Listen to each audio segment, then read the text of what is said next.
All right, well, welcome to the November Historic District Board of Review meeting. Nicole, you want to start us off by taking roll call?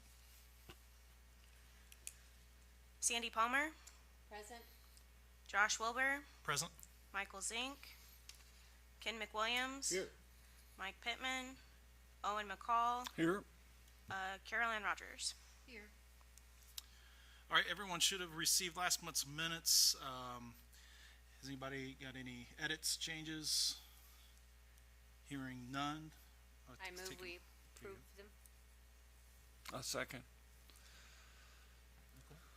Do you want me to just do an all? All right, all in favor, say aye. Aye. All against, same sign.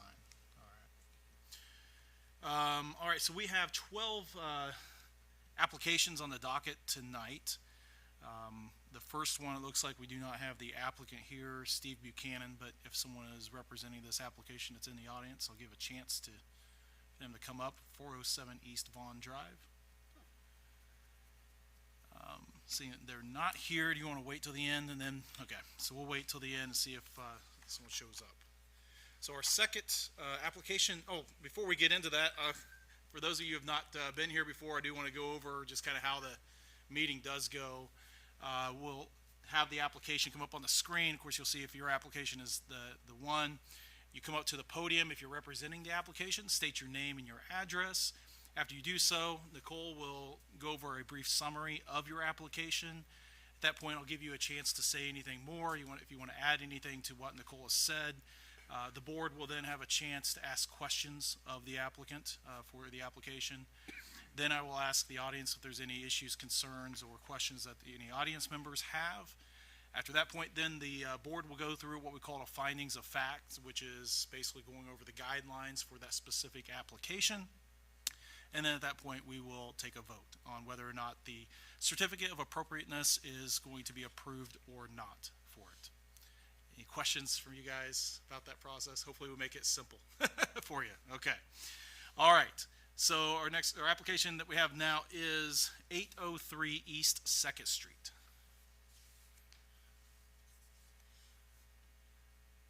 If you would just state your name and address for us. My name is Lisa Ferris, and my address is 803 East 2nd Street. All right. Thank you, Lisa. Nicole? This property is a circa 1850 contributing federal Italianate. Her COA request is to replace the existing wood door with a wood grain fiberglass door. This is photos of her existing wood door showing some of the damage to the lower panels. She has recently been approved for a new storm door, removing that gated look to a full glass. But she'd like to replace the wood door with this wood fiberglass door with a light in the upper top. She is going to retain the transom look that the existing door has. Lisa, would you like to add anything to No, what I think she's saying? she explained it pretty well. So can you take us through what's going on with the wood door and why you believe there's so much deterioration to replace it? And do you know if this is the original door for this structure? I don't know if this is the original door for this structure. Because it's solid wood, I can't imagine that it is. As you can see, it's very weathered, it's very worn. And that's why we are wanting to replace it and wanting to use fiberglass instead of a solid wood is to help the longevity. Have But you going thought with about the wood painting grain. or staining the door? I mean, I'm It assuming would you have it would painted? need extensive sanding. Okay. The current door would need extensive sanding done because these weathered lines that you're seeing, they're very deep. We've lived in the house for 21 years, and the door was there when we moved in. And have you, just because I know it's probably going to get asked, so I'm going to ask it before, Have you had a woodworker actually look at the door and give you a quote, or? We haven't had a woodworker. We've had, the quote that we got was actually from Glass Unlimited, Okay. but we came down and talked about all of our different options and what would entail in trying to restore the door that is currently there. Okay. And what, so they gave you a quote also on restoring the door? This door? Yes, explaining what would need to Okay. happen to restore that door. Okay. And what did they say needed to happen that, from their point of view? Well, mostly it's the extensive sanding. They're gonna have to take it down, by an inch. Okay. And then we don't know for sure how the glass on the window, because it is so large, is going to be affected by taking the outer door down by an inch. You're saying that they said they would have to sand it down an inch deep? This is, it's hard to tell in I mean, you can clearly see it's worn, but it's hard to tell how deep these weathered areas are in the door, but it's very extensive. Well, that is not the way to repair that flaw. First of all, let me ask you, why, unless I misunderstood, it sounded to me like you said, because, oh, I'm sorry, yeah, that's better. Because it's a solid wood door, that suggests that it's not original? No, I wasn't saying because it's solid wood. I'm saying because the home was built in the 1850s. This isn't, because of the shape that this door has gotten in over the last 21 years since we've been there, I can't imagine that this door was put in 1850. Okay. Okay. That makes more sense too. Yeah, yeah. okay, that's what I meant Oh, by sorry. that. Yeah. Okay. No, Well, not yeah. the fact that it's wood. Okay. Well, you know, the trees that existed in 1850 compared to what we have now are incredible. And the wood that came out of those trees has amazing longevity. You still see some houses around here, not too many, that have original wood siding. Now, I still do see a few yeah. So houses it's with wood possible that siding. this is an original door. I mean, even if it's not original, it's certainly historic, and it has a lot of character. When people look at your house, the first thing that they're drawn to is your front door. So I think it's very important to have a nice front door. Now, As do I. yes.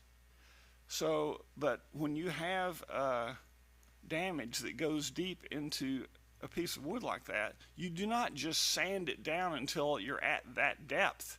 Okay, the repair for this door is trivial. You could do it yourself. It requires no skill, and that is you buy wood epox repair kit.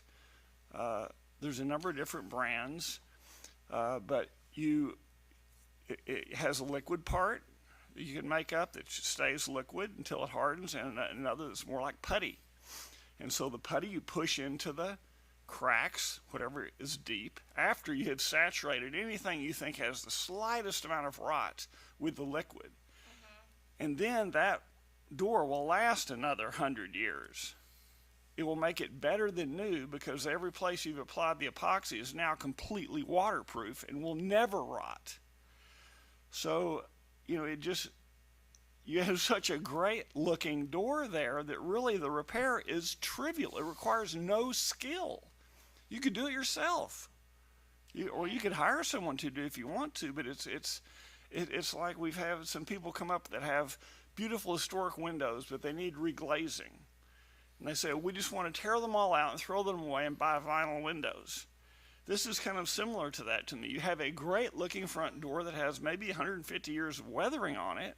The fix is trivial, and the door you're proposing to replace it with is not going to look half as good, and it's actually, to be honest, it's not really the proper style for your house. It'll be jarring to see that door on that house, in my opinion. Any other comments from board? Sandy? That was it. When I drove by, I didn't know how we had assessed that it was far past repair. It didn't seem to be, but I'd be repeating what Owen is saying. Have, on the door that you're proposing, Yes. are you stuck with that design, or are you open to a design that's more similar to the door that you have now with a larger glass insert? We are trying to move away from the larger glass insert, Okay, especially since we've already been approved for a open storm door. The idea of someone being able to view inside of my home unless I hang curtains or blinds, is not something that's appealing to me. So I wouldn't be opposed to a different door style. The size It's of the size the of the glass glass. that's currently in it Yeah. isn't something that I would want to replace it with. okay. Is that part of your issue with the current door too? Is that it has such a large glass insert? Oh, no, I've lived with Okay, it. I just wanna make sure. I've lived with it for 21 Yeah, yeah. years. Gotcha, yeah. Okay. And you're positive that's a solid door? Yes. Okay. Okay. Any questions? No. Any questions, comments, concerns from the audience? All right, well, hearing none. Sandy, would you like to start us off with findings of fact? Okay, going through the historic district guidelines. Number one, retain and preserve original doors and entrances whenever possible. Preserve original doors and entrances. I don't need to read everything there. I'm sure that you've looked at these. So, 9.3, repair deteriorated and damaged historic doors consistent with historic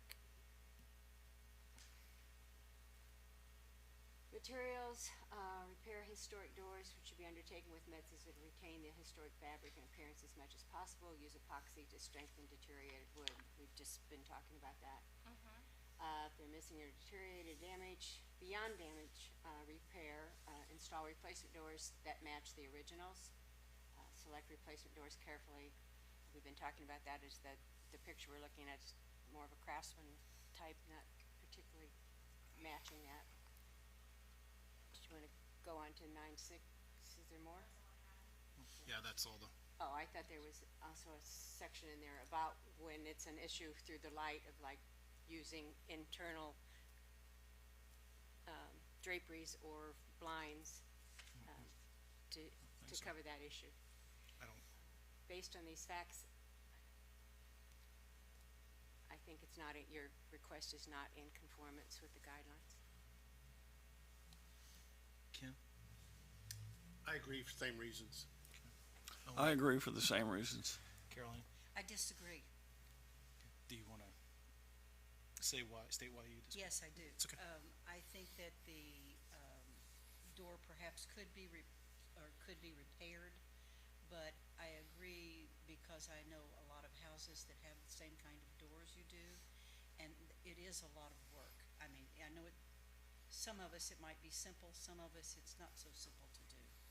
And I think your concerns about the light, the size of the window, things like that, that concerns me because I have a door that's top to bottom window.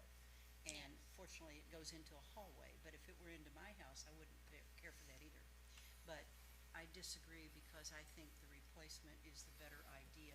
Maybe you could reconsider the design slightly to make it maybe something that's more in keeping. I don't know what that would be. I have not done the research on doors, but I disagree with what they have brought forward. before I state, Nicole, you've had the chance to look at the pictures and stuff, and have you seen the door itself to give it a comment on? I haven't seen it in person. I unfortunately haven't been down there. She does have a PACE grant that's been submitted that includes the replacement of the door, but your decision today would not impact that, because we would make that amendment accordingly if needed. Okay.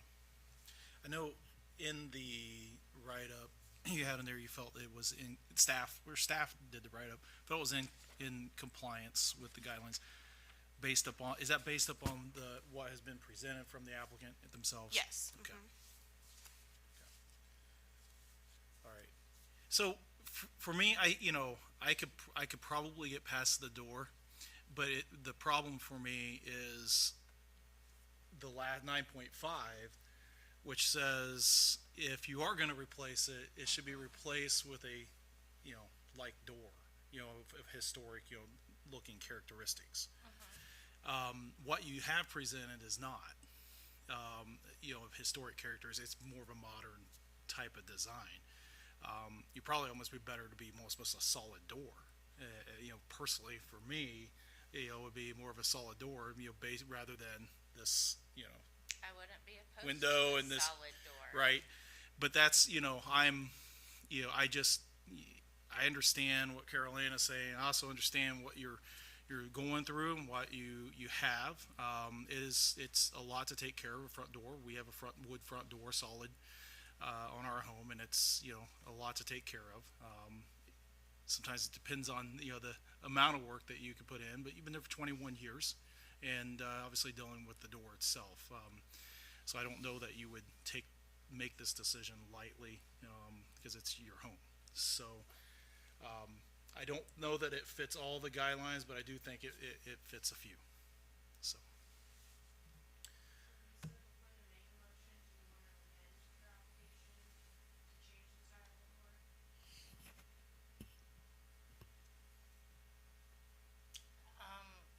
Is changing the style of the door to a solid door an option?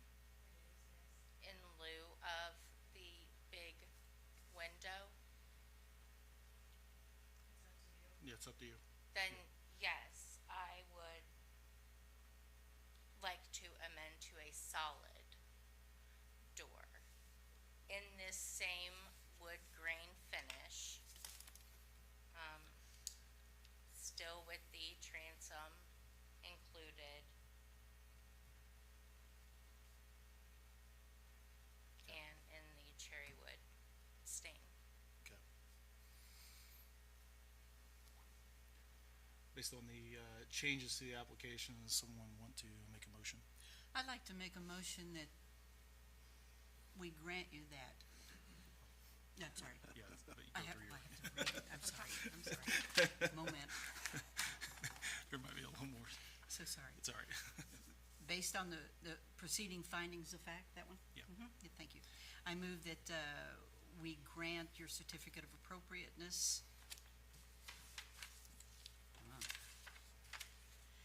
to Lisa Ferris at 803 East Second for the proposed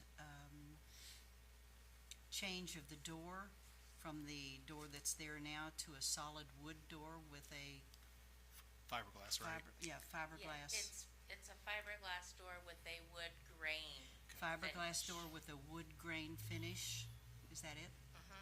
Okay, and the overhead light. Yes.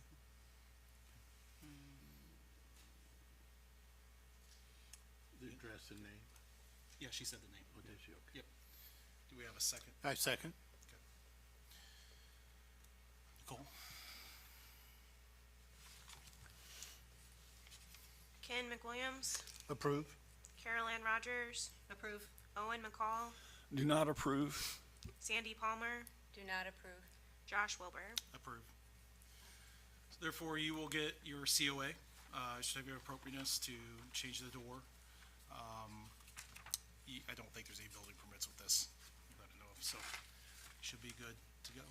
Okay. Any questions? No, Okay, thank you, Lisa, appreciate it. I'll submit those, the updated Yes. to you. Thank you. Thank you very much. Yep. All right. Our next, oh, why do I have that? I'm out of order. All right, our next application is 1205 West Main Street. Good evening. Good evening. Do you guys want to state your name and addresses for us? Sure. My name is Scott Murphy. My address is 8479 West Deputy Pike. Tom Matthews, Matthews Custom Restoration. My address is 2638 South Carmel Road, Hanover, Indiana. Thank you very much. Appreciate it. Nicole? This is a circa 1880 contributing L shotgun. The COA request includes adding a front porch, removing the existing windows on the east side and replacing them with smaller windows, replacing the front door, extending the rear deck, removing rear windows, and moving the back door 1 foot east. Okay. Any more to add to? So, yes, actually, one thing I forgot to add on here. We've completely gutted this to studs on the inside. And so from the inside, we realized that there wasn't originally a transom over the front door. Oh, wow. And we'd like to retain the option of bringing that back if possible. So you want to add that to your application? Yes. Okay, that's no problem. We will make sure that we put that and note that. Do you know how big the transom approximately is based upon, no, not sure. I got that. This So process is the very fish new to was me. this big and the, Yeah, okay. So, yeah, the whole process. That's really neat though. You know, you found a, Yeah, the whole process is new to me. And so bear with my ignorance, but, we realize that on the inside there,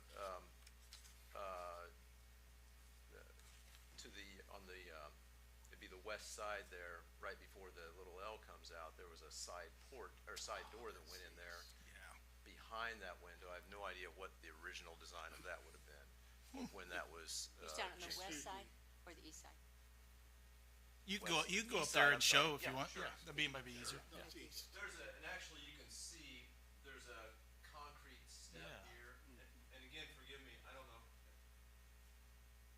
at what level of detail you. You're fine. Go ahead. We like history, so. There's a concrete step here that I'd like to take out because it goes nowhere, but on the inside, you can tell that that was a door going into the house at one point in time. It's interesting.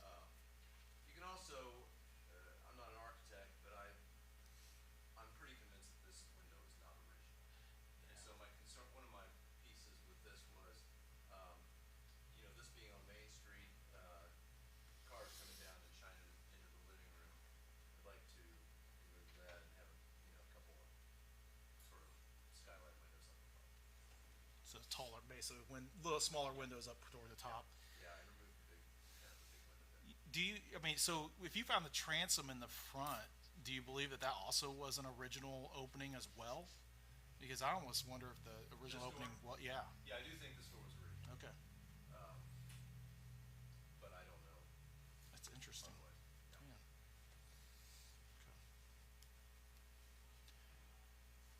Okay. Let's see, extend.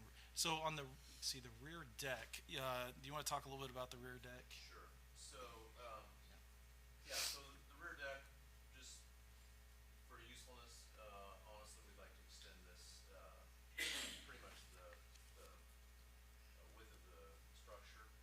To create a, sort of a visual, pass-through, we'd like to line the back door up with the front door. And that would require moving the back door about a foot to the east. Okay. And, the way we've got the interior, our thoughts to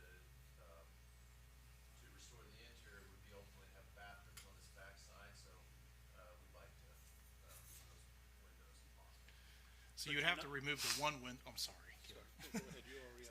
So you're going to have to remove the one Yeah. window by moving the door, and then the other two windows this way you're going to remove as well because of the bathroom. The three. Other three, you want to remove all of them. Are you going to put any windows in, like taller windows or something with the bathroom, or you can have any light coming in at all? I'm open for suggestions. Yeah. Well, yeah, I mean, usually, somebody, I mean, that's closing off, the whole back of the house except for the door. You know the inside of the house. I don't know the inside of the house. I could say in a bathroom, it's at least having like a frosted window or so, where you got some light, some natural light maybe coming in. But again, probably depends on the design of the bathroom. I couldn't tell you. I don't, And part I of don't this think al- those are original windows. So they Part of haven't this them. also, honestly, we've never undertaken a project like this. This is why Tom's here. Even at this point, my goal is to try to start at the foundation level and get a solid subfloor and kind of go from there and see as we go. But, So, Nicole, the back of this house looks like an add-on It is an addition, yes. because I think the back was probably that A-frame. very much so. And it stopped. Actually, on the, you walk in here and, to the level of this drop Yeah. off, and there's the original exterior side. And that makes more sense that would have been the case, and they've added that. That's because it looks very awkward. That's what I was gonna add, is that back porch section, the deck and then the porch. Yeah. The porch section he's talking about, I don't know if you have any, information on when that was added, or if there's any history there, but I'm not sure. I'm gonna guess 50, 60 years ago. Yeah. Probably not much longer. It's not very structurally sound, it wasn't done very well, it was kinda cobbed on there, the floor is weak. Yeah. And then the, foundation below that, the original foundation for the house part of that is very deteriorated. In order to do this, it's gonna have to be taken out, some new concrete. I don't know how you guys, working with the building inspector, with you folks, but Yeah. it'll need some block laid up, cause right now there's currently some, literally, siding brick stacked in there for some piers. It's pretty rough. There's a lot needs to be done right there. That's what I was really wondering with that back side.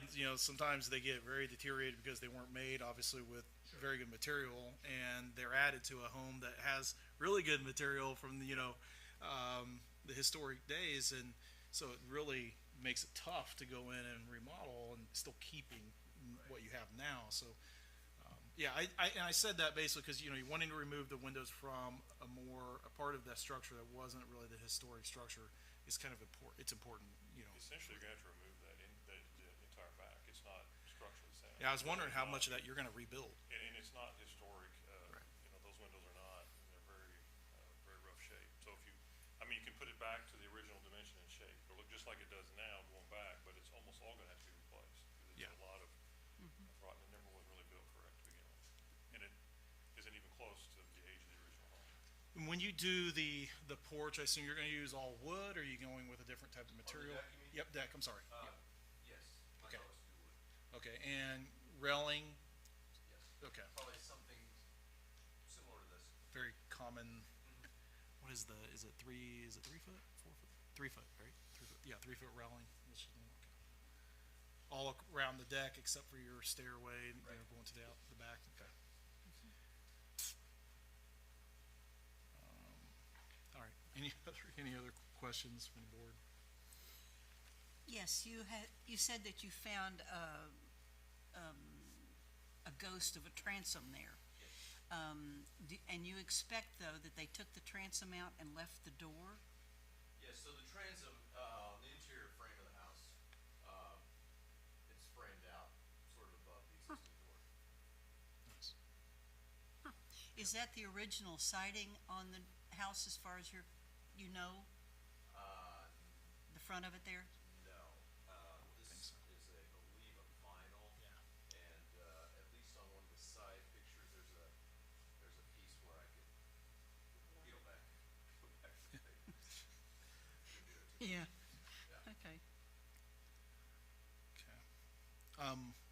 When the window that you're proposing, do you have an idea of style? Is it just a one pane, small window up there? You're gonna have a divider in it? Well, Okay. per my architect. You need to find a No, different the answer's architect, no. but. So, and again, because we haven't got that far in the process, and I wanted to get, and the reason I'm, lacking detail here, specificity here, is because I wanna get moving with the foundation and the stuff to get me going, so I can get to that point, but I'm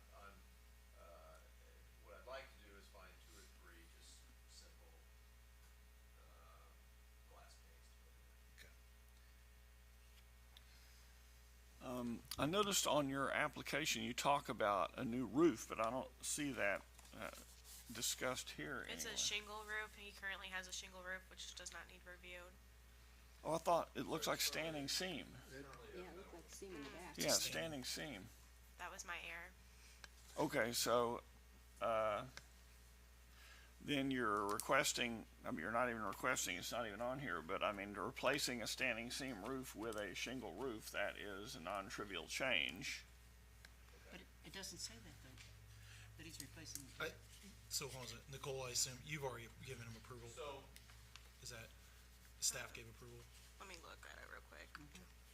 again, as I'm not, particularly familiar with the process, and you guys know more of the historic particulars than I do, I'm open to suggestions on that as well. Standing seam is historic, and we certainly would love to keep standing seam roofs if we can. Okay.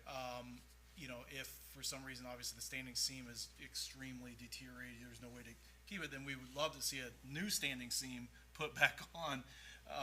You know, a house that had that, that would be our preference, and certainly more in line with our guidelines. Shingles are allowed certainly on homes, but usually if it's already got standing seam, that's where it gets into some of the That standing seam is pretty far gone. It's pretty, yeah, and that's the question, I right? wouldn't go up on it to inspect it, I can tell you that. At my size, I wouldn't get on it. Just looking from the inside where I could see. So, So, standing seam is not a term I'm familiar with. I assume that's not like your typical, you don't buy sheets of that like you would from my barn. right, you wouldn't. Yeah, so barn style metal is, Thank you. yeah, barn style metal you. has got exposed fasteners, right? So you know, where the standing seam does not. They use standing seam metal quite a lot for roofs. In the old days, they didn't use a lot of the barn metal, you know, roofing, right? So that's kind of staying within it. Did you? If find that? it's beyond deterioration, which I'd have to take a closer look myself, it could be staff reviewed. I just missed it in the application. So she's gonna, I think at this point, I would leave it with her for a staff review on your roof. And then if it has to, for some reason, come back to us, we can keep it within this application on a different date. How can we do that? Cause she's already got an application in, but that would be a separate part of it, It would be, because she's already got it. She's reviewing on staff, it's not actually a part of what we're reviewing today. If Right. it needs to come back, I would just put it back on the agenda. I see, okay. Right. Does he need to be reminded to leave the chimneys? And I think she has that you're repairing the chimney, Yes. and I only saw one, I thought, but I'm, on your I architect's believe there added are two. two I or believe there are two, okay, and it looks like there's three there, or no? The architect might have added The one. architect, There's that possibility. There's, you know, so. There are So there is the no, architect has 7 children. There at are home. I think three. one of There- them might have drawn the extra chimney. there is no plan though to remove a chimney, right? Yeah, I guess No, that's the so- question. I don't know how, I wanna be as formal and as informal as I need to be, but, I've been told by reliable sources that you all are serious about your chimneys. We are. And so, yeah, that's, so we'll honor whatever chimneys are there, and, I mean, if you wanted to cap them, you could cap them, but they're a characteristic of the home, you know, especially the original historic homes, so that's, but, so if I'm hearing this process correctly, my application is for shingled roof. and that's what she has right now. That's actually not on the application that we have in front of us right now. Okay, The application we have in front of us right now is, to add, let's see here, so add a front porch, right? Which we haven't talked about yet. Remove the existing windows on the east side and replace with the smaller windows, which we did talk about. We just don't know the size yet, which is kind of a spec that would be nice. Replace the front door, extend the rear deck, remove the rear windows, and then move the back door 1 foot to the east, right? So we've talked about most of this except for what you're replacing the front door with, or what type of door you want to replace it with. that's cement. Is it a wood or I can't remember. So, and honestly, this, I just drove around town and looked at what's, available, or what I see around town, and so I just, what I pulled up The application Was- has was fiberglass, fiberglass. Fiberglass, okay. wood grain fiberglass. So wood grain fiberglass. I will note that the existing doors are not original, they're Yeah, replacement. they didn't look, it doesn't look like it. And I'm assuming I can remove the storm door on the front. That's not it. And you're not replacing the storm door, you're just gonna have a front door and no storm door. Right. And Or and if the I- wind's taking care of it for you today, I think. Sooner or later, it's gonna not be a request, it'll be done. Yeah. But, And then, if I wanted to put a storm door that was just all glass, does that have to come back here, or is that a staff thing? I think That is staff, staff. I think staff can handle that, yeah. So that's the type of door you wanna put in, then, front porch. Talk to us about the front porch and what you're wanting to do there. Sure. So, I'd like to just extend, I think I wrote for 6 feet.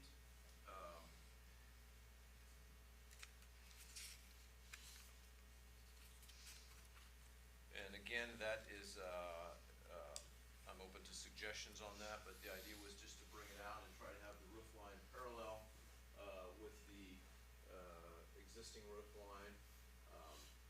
Probably a concrete base here and, wood, railing.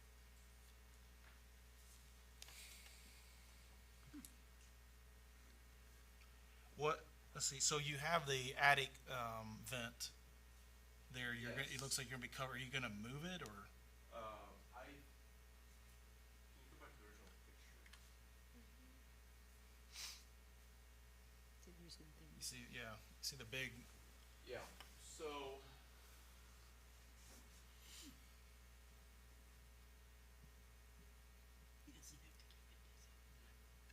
What was I'm your open question? to thoughts on that. I frankly I, missed that. well, I just know that obviously by doing that, you're going to, Yeah. attics obviously need to vent. I'm assuming you're gonna need to put a vent somewhere, whether it may be on the other side of the home, but you've already, it's kinda, looked like it was kinda covered on the other side, so I'm not sure exactly where you're gonna vent your attic if you put this porch in there, which could create problems for the home. Okay. So I'm not the builder. You could vent contractor. through the porch and just move that vent down. As I say, where you the could. porch comes and go through the front porch and through that, As long as the And I'm front not porch familiar allows you to do that, cause you're bringing it down Yeah, lower so- than your roof line. Sure, the So, peak of the porch will definitely be higher than the ceiling line, is that what you're saying? well, that's, yeah, so as long as that's the case, you could vent, Yeah, you could still yeah. create your vent, you just, Alright.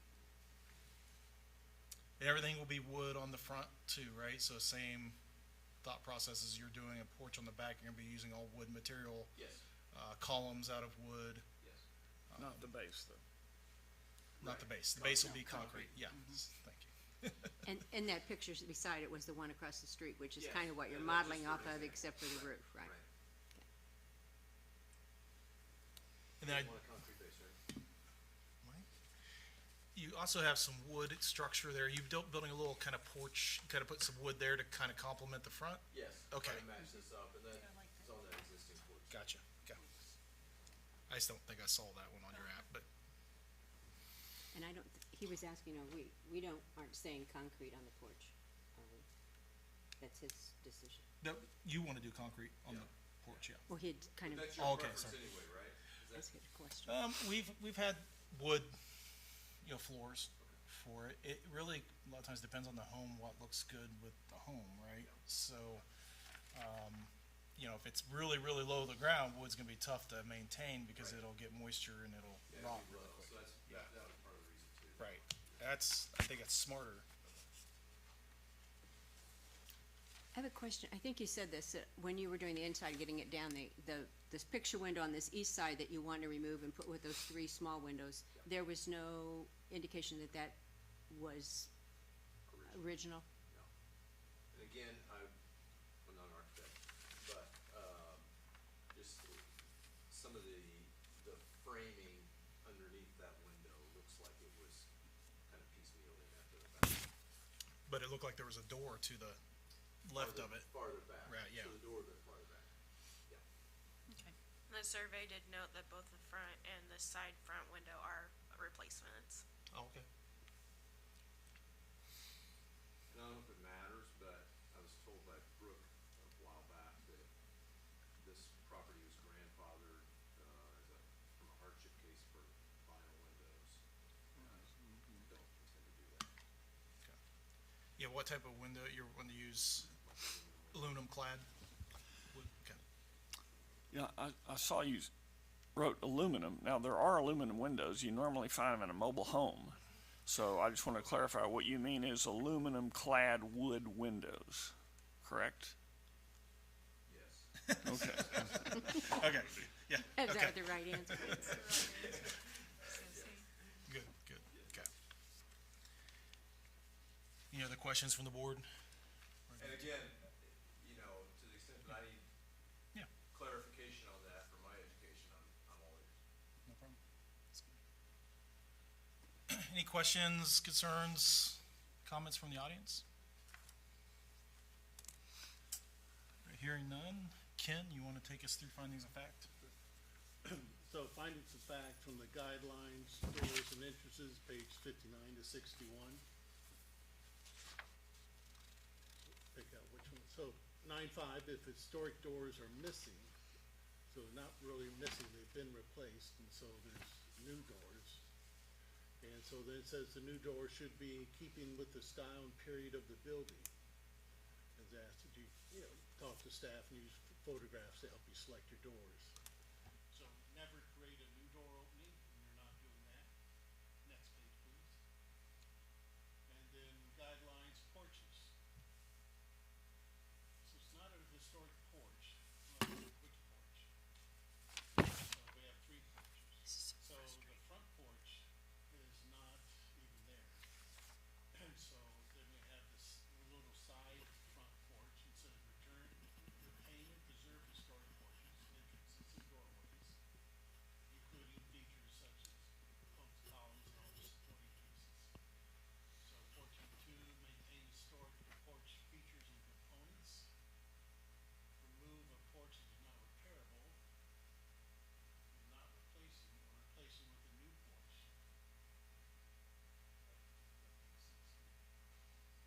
So 14.11, reconstruct missing porches or porch details based on accurate documentation. And you're doing that for the small door opening. And it's not appropriate to add new porches, entrance or balconies to primary elevations or other areas of the building that are seen for public view of non-existent historic. Frankly, I think the front porch you're adding, enhances your building. Next page. So windows. Retain and preserve historic windows, and I think, I believe when you say that large window was not original. And you don't have any old windows or old glass, so maintain existing historic windows where possible, you don't have any. Repair existing historic windows, you don't have any. Replace in kind using replacement windows that match the historic elements as closely as possible. And in the North Main Street view, you're doing that. In the rear, you're removing all the windows, but that was an add-on anyway. And then your little east windows, I think they solved the problem you wanted to solve. There's another page? I thought so. Thank you, Jay. You're welcome. So, new windows must match the originals in overall size, and you're doing that for the front elevation. And 18.8, new window openings shall not alter historic character of the building, and they're not. So I think this meets the guidelines. Decks. So, decks. So locate decks only on the rear, which you're doing. Deck design should, to eliminate physical or visual damage, is avoided, because you don't have any. The deck should be attached to the historic building, and you can't, because it's an add-on, and provide proper flashing and construction details. So now I think it meets the guidelines. Owen, I agree for the same reasons. Carol Ann? I agree for the same reason. Sandy? I agree for the same reasons. Before I say I agree for the same reasons, I will say on the door, although, Ken had stated you're not creating a new door opening, you actually are on the back side because you're moving that door. But I do want that to be said for clarification purposes. And I'm fine, I think it meets what you want to do, and I think because that's an add-on later on that structure, trying to make that fit with your deck and then the floor plan makes sense. So I'll agree that it's all within the scope of the guidelines as well. So with that, I'll accept a motion. And I will ask that in the motion, if we can make sure we put the aluminum clad, yeah, the agreed upon. And then the windows, the small windows, what I would like to hear with the motion is that you get with the staff to make sure the window, size of the windows makes sense for the appropriate space, or is the board okay with that going into the Because motion? there's just a lot of, So- I'll aim at it, but we may all have to add to this Okay. one. Okay. So I can just, I'm sorry, so I'll just be able to get with Nicole on that? Yes, Okay. yes. So based on the preceding findings of fact, I move that the Madison Historic Board of Review grant a certificate of appropriateness to Scott Murphy for the 1205 West Main Street house to add a front porch, add a transom above the front door, removed the back addition and windows, to replace windows with aluminum clad, wood clad windows, and work with staff once the size of the east wall small windows are determined. And to add deck, wood and railings that, And then replace the front door, and replace the front door, and then also move the back door. and move the back door. Positioning of the back door. This is by a village, move the back door 1 foot east. If I heard you, She did. I wanna make sure I didn't hear you right. So you're not asking me to remove that entire back add-on section? No, No, remove, she said, to remove the windows from the back section. I which you may asked have for. said that, the addition, but, because I think he said it was probably gonna, A lot of them get removed and better material. Remove and replace? yeah. Yeah. remove and replace. Any other questions about the motion? Okay. Do we have a second? I'll second that. Nicole? Whatever that is. Owen McCall, Approve. Carol Ann Rogers, Approve. Ken McWilliams. Approve. Josh Wilbur, Approve. Sandy Palmer. Approve. All right, we'll get, with that, you'll get your certificate of appropriateness in the mail. Before you start work, make sure you got the proper building permits, to do the work, and you'll be good to go. Thank you, gentlemen. Thanks very much. Appreciate it, thank you.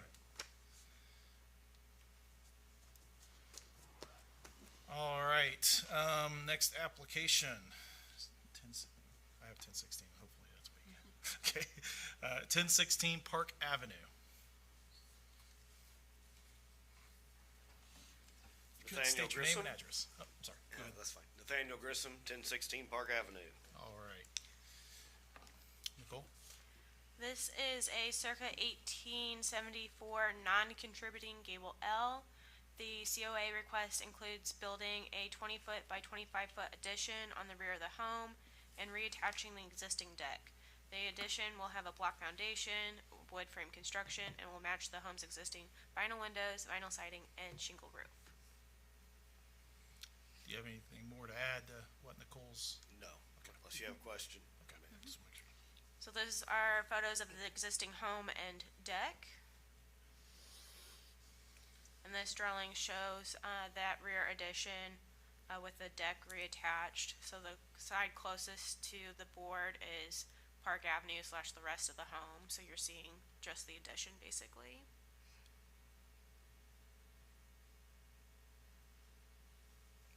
On that application as well, there was a change of the roof line. The pitch, I believe, or there should have been, yes. I can't remember if you read that or not, but I think it should have been on there. I did not, but it would be part of building that new addition.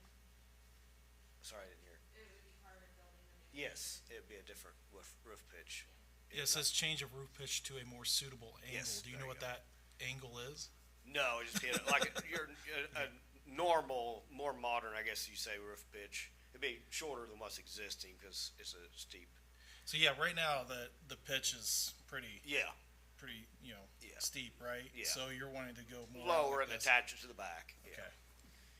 I don't know what roof pitch normally is used anymore, but it's gonna be something less dramatic than what's there. Yeah, I mean, normally it's, you know, of course it depends on the homes, but you know, a lot of times it's the same pitch as the other, you know, part of the home because people want it to match. But again, you know, it all depends on what you're doing with the home too and what's happening. Yeah, Obviously, we wouldn't, you know, normally we don't want to see it dramatically different, you know, Okay. from the historic part of the home. But- Nicole, can you go back to the picture of the back of the house? I mean, basically, it's gonna be, you know, the width is gonna be the same width as the house existing. The roof line just is not gonna be as steep, so you're gonna have a little bit of siding above, you know. I mean, Can you go over there and tell me, kind of, you give me this picture? Yeah. Oh, okay, Okay, so it's going to go down from the original roof line. Okay. Down a little bit, okay. depending on what roof pitch. And it will be the width of that jut out the L, or will it be, take the whole width of the house? Just the width of Okay. Okay. and then come straight back, deck's gonna be removed and attached to the back of that. Okay. Now that helps me. Straight okay. shot. And so the new addition roof height will be lower than the main? Yes. Yes. Good. Yep. Okay, thanks. So yeah, that answered a lot of questions for me. Thank you. I have a question of you, sir. The little road there just to the right, Yes, is that part of your property? yes, Okay, does that property go all the way back to that road where they're constructing? yes. Thank you. I'm not sure positively property line as far as, you know, I've got the Well, it's not plat that- and everything, yeah, but it's there not is that plenty that's of our room. concern about your yeah. property line, my concern Yeah. anyway. I was just concerned because those houses on either side of you, there's a house on Park and then there's one on the street behind it. Sure, And, they have backyards that match, but yours goes all the way to the back. ours goes all the way to the road. Gotcha. It'd be Thank you. First Street. Your material on your windows, what are they on that? I believe they're vinyl. You think they're the vinyl? Yeah. You know they're vinyl? I'm pretty sure they are, yeah. Okay. And that was a siding that They was were your things that- grandfathered in, the house was grandfathered in. So, and we'd use similar materials as what the rest of the house has, siding to match and shingles to match, windows to match. Okay. Reuse the door if possible. You don't want to come back and talk to us about it. Well, I mean, it's gonna be, you know, moved to the Just addition. moving, That's gonna be right. open, of course, in the house, and we're gonna Yeah. move that. Makes sense, yeah.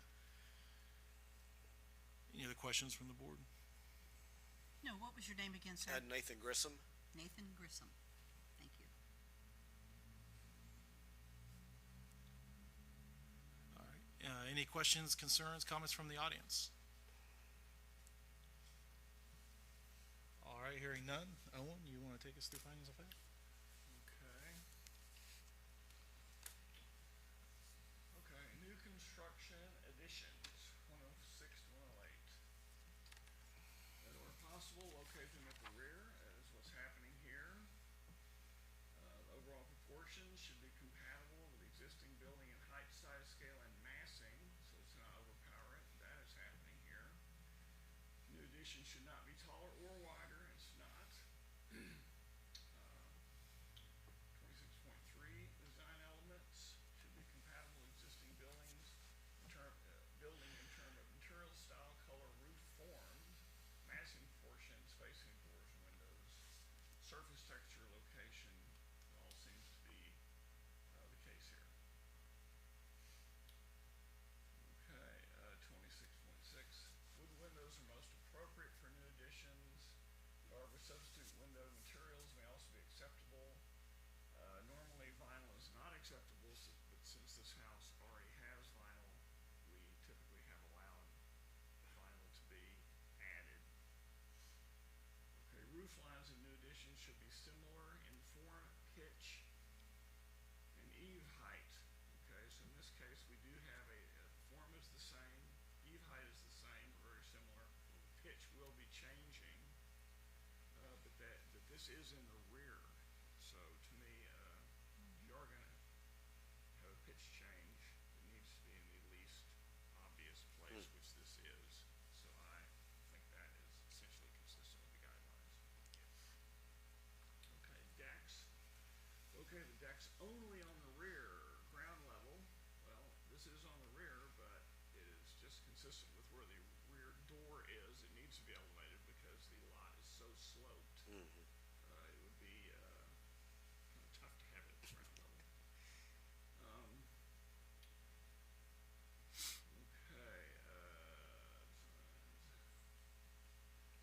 Okay, you wanna eliminate physical or visual damage to historic architectural features. This is adding on to the new addition, not onto the historic part, so that part is not violated. It's not, 27.3, it's not being attached to the historic building, so that doesn't apply. And, I'm sure he'll use proper flashing to eliminate, more damage, but that's to historic structure, which this is not touching anyway, so that does not really apply. I think that's it.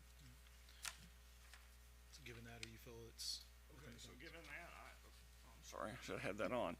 So given, what I've just gone through, I feel like, this application is in, conformance with the guidelines. Caroline? I agree. Sandy?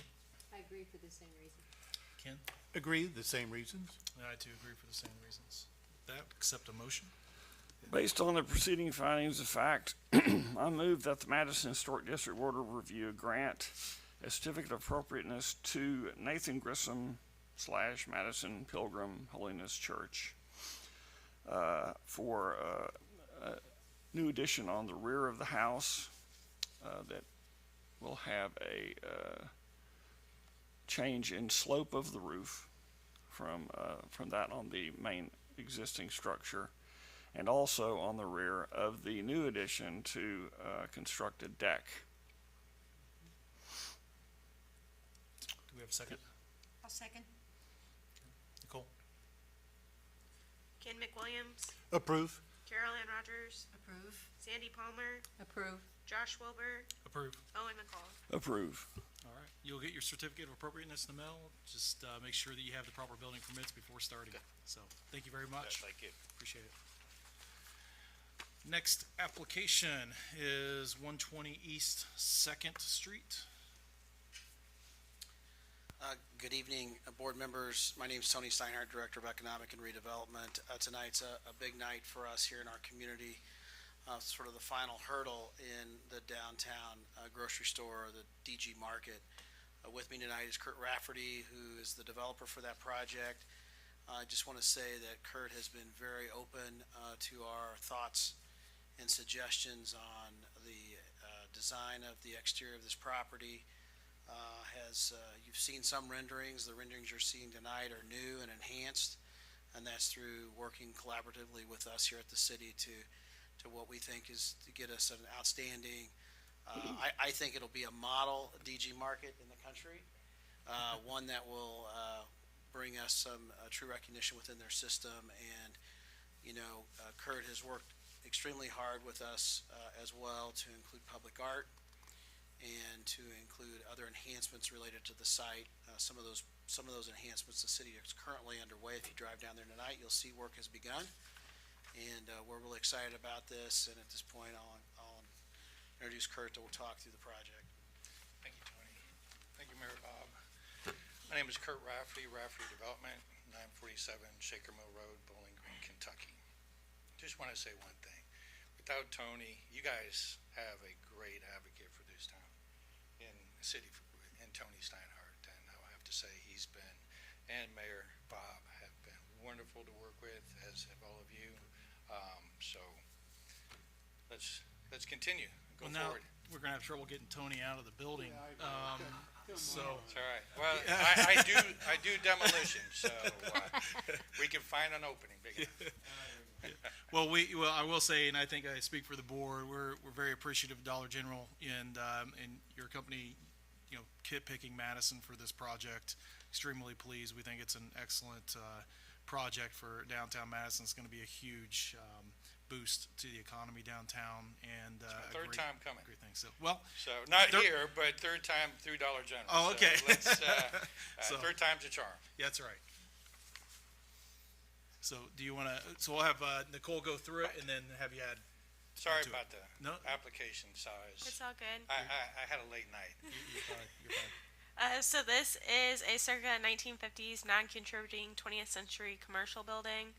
The COA, while extensive in the packet, I've condensed it down to what the board has to review. So if I missed anything, please feel free to add it.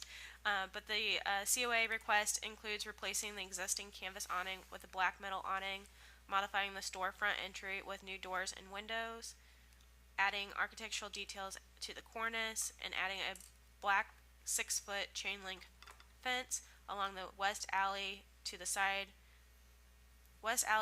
to the rear, and wrapping around the building to conceal the dumpster area, which I think may have changed slightly. Yes. And removing the metal overhangs on the rear of the building.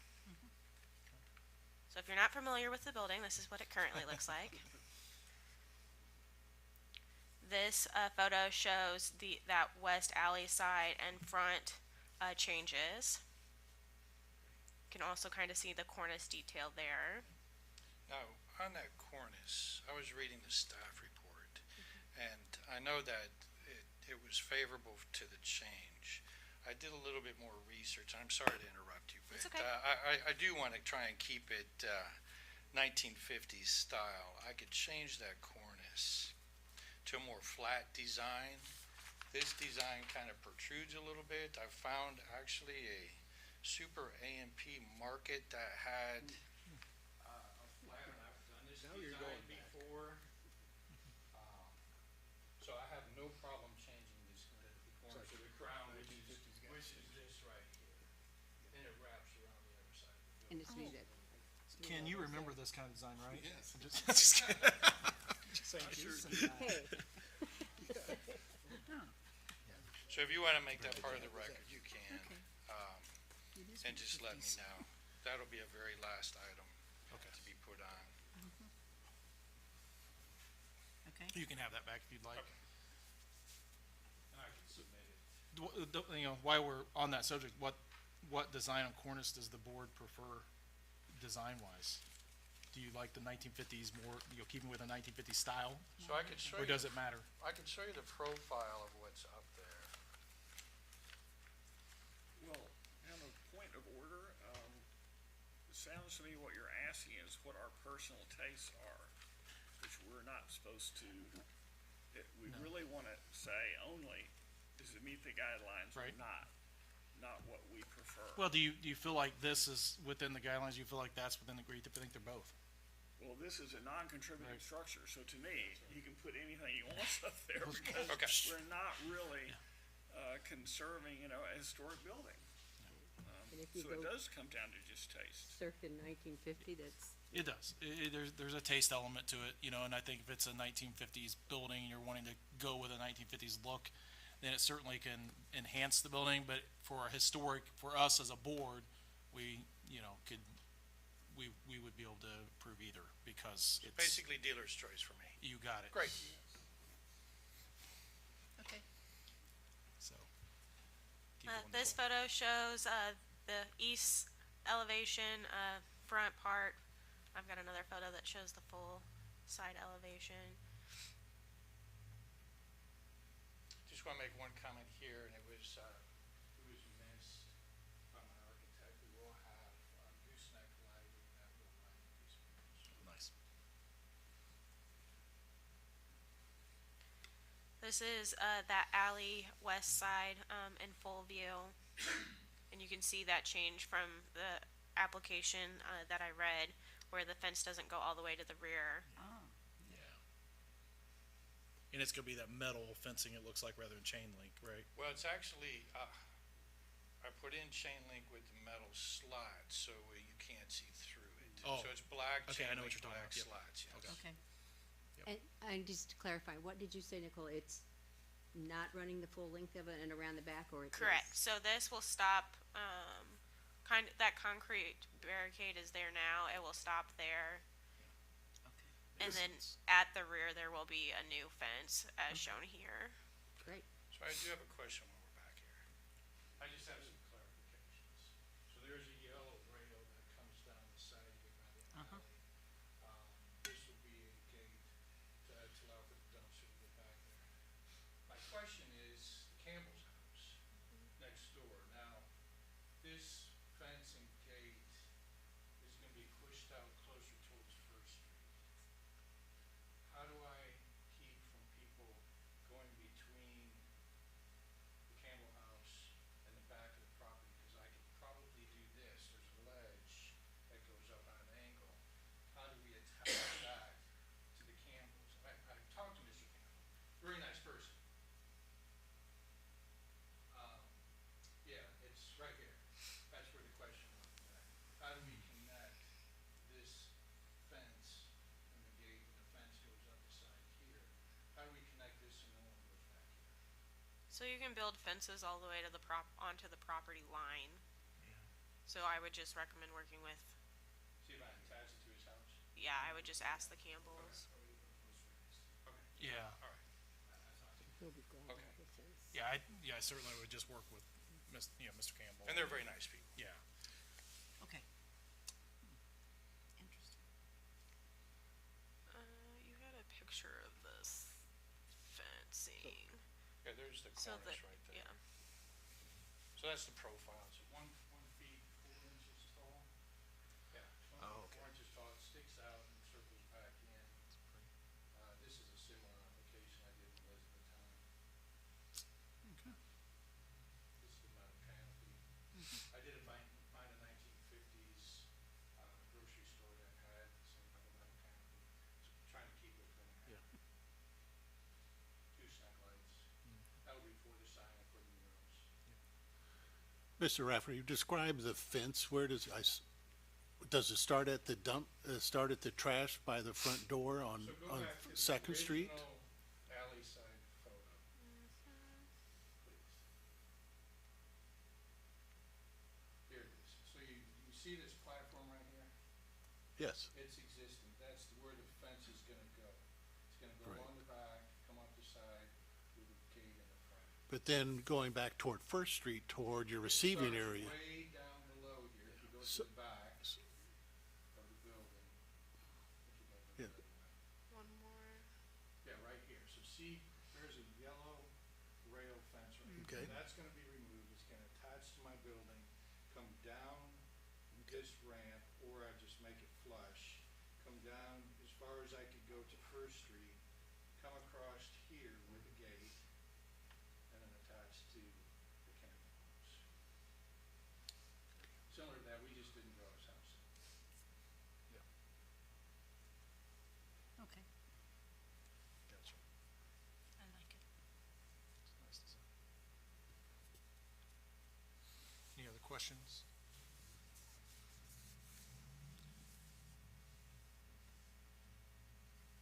Anything else about the building you wanna discuss?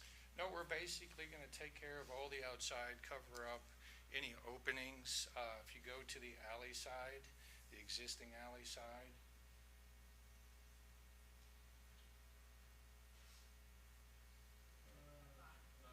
that's a little bit far away. I think further down, I had some photos in it with letters on it.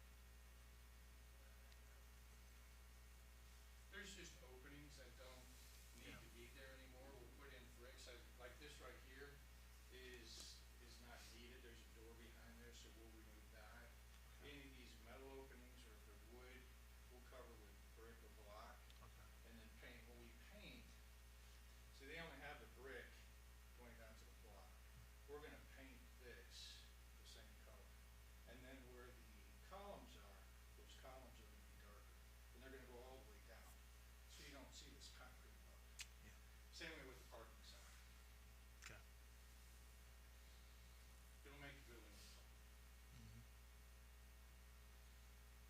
And with the front windows, you're replacing the front windows, correct? Yes, we're gonna keep, if you go to the front, so we're basically gonna keep this, the opening, Okay. correct. We're gonna,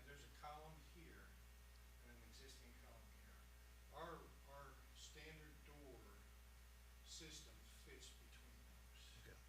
Then we'll just replace these windows, keep that column. We're not taking away any of this, just replacing those windows to match the storefront, so it's cohesive.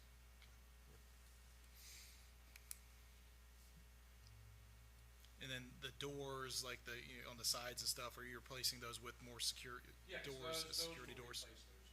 We'll replace any doors that are there with more secure, up-to-date selling. Okay. That's what, I didn't think so, okay. I just want to make sure, sorry. All right, any other questions from board members? Questions, comments from the audience?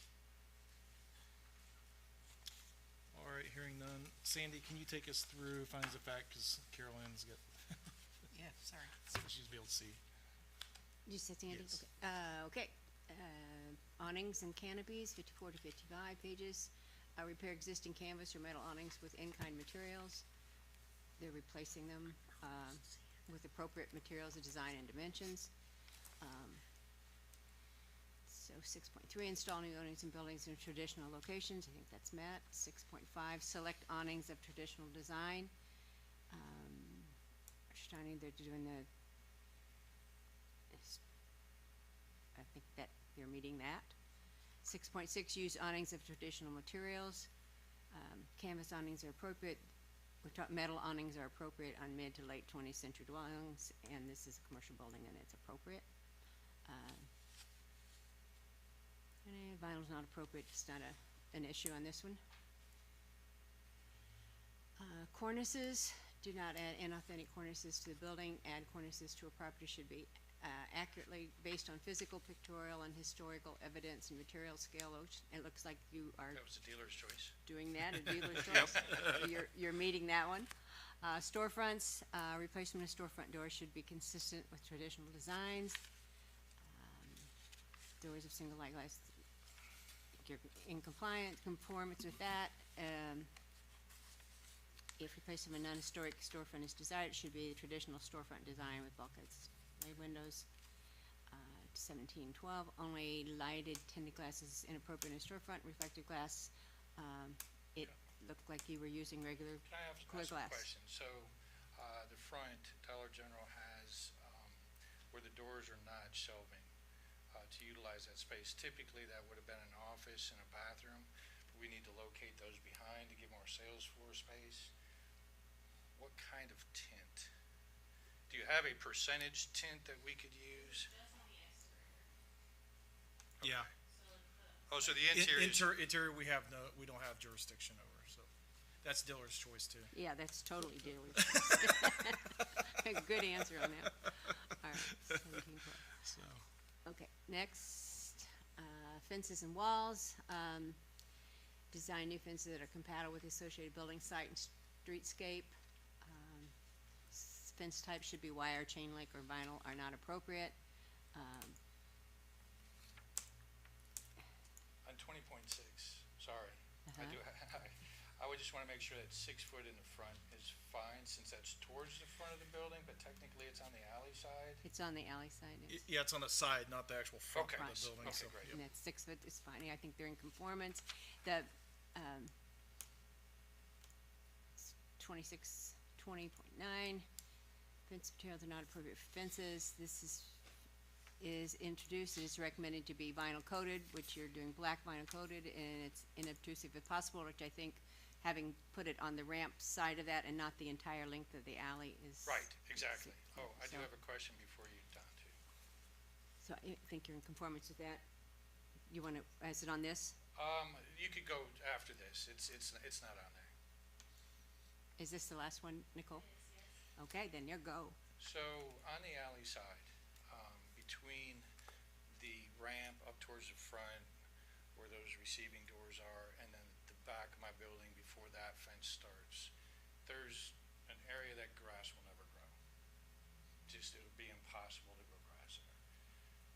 What do you suggest, or does the city have any standard type of material that I could put in?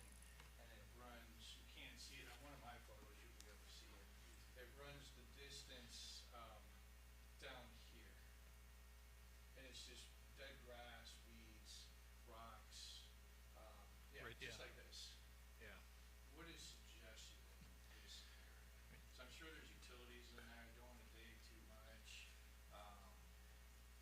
normally we would want, something like your utilities, if they can be seen from an alley or they can be seen from the road, to have some type of either shrubbery or something that kind of, you cover them.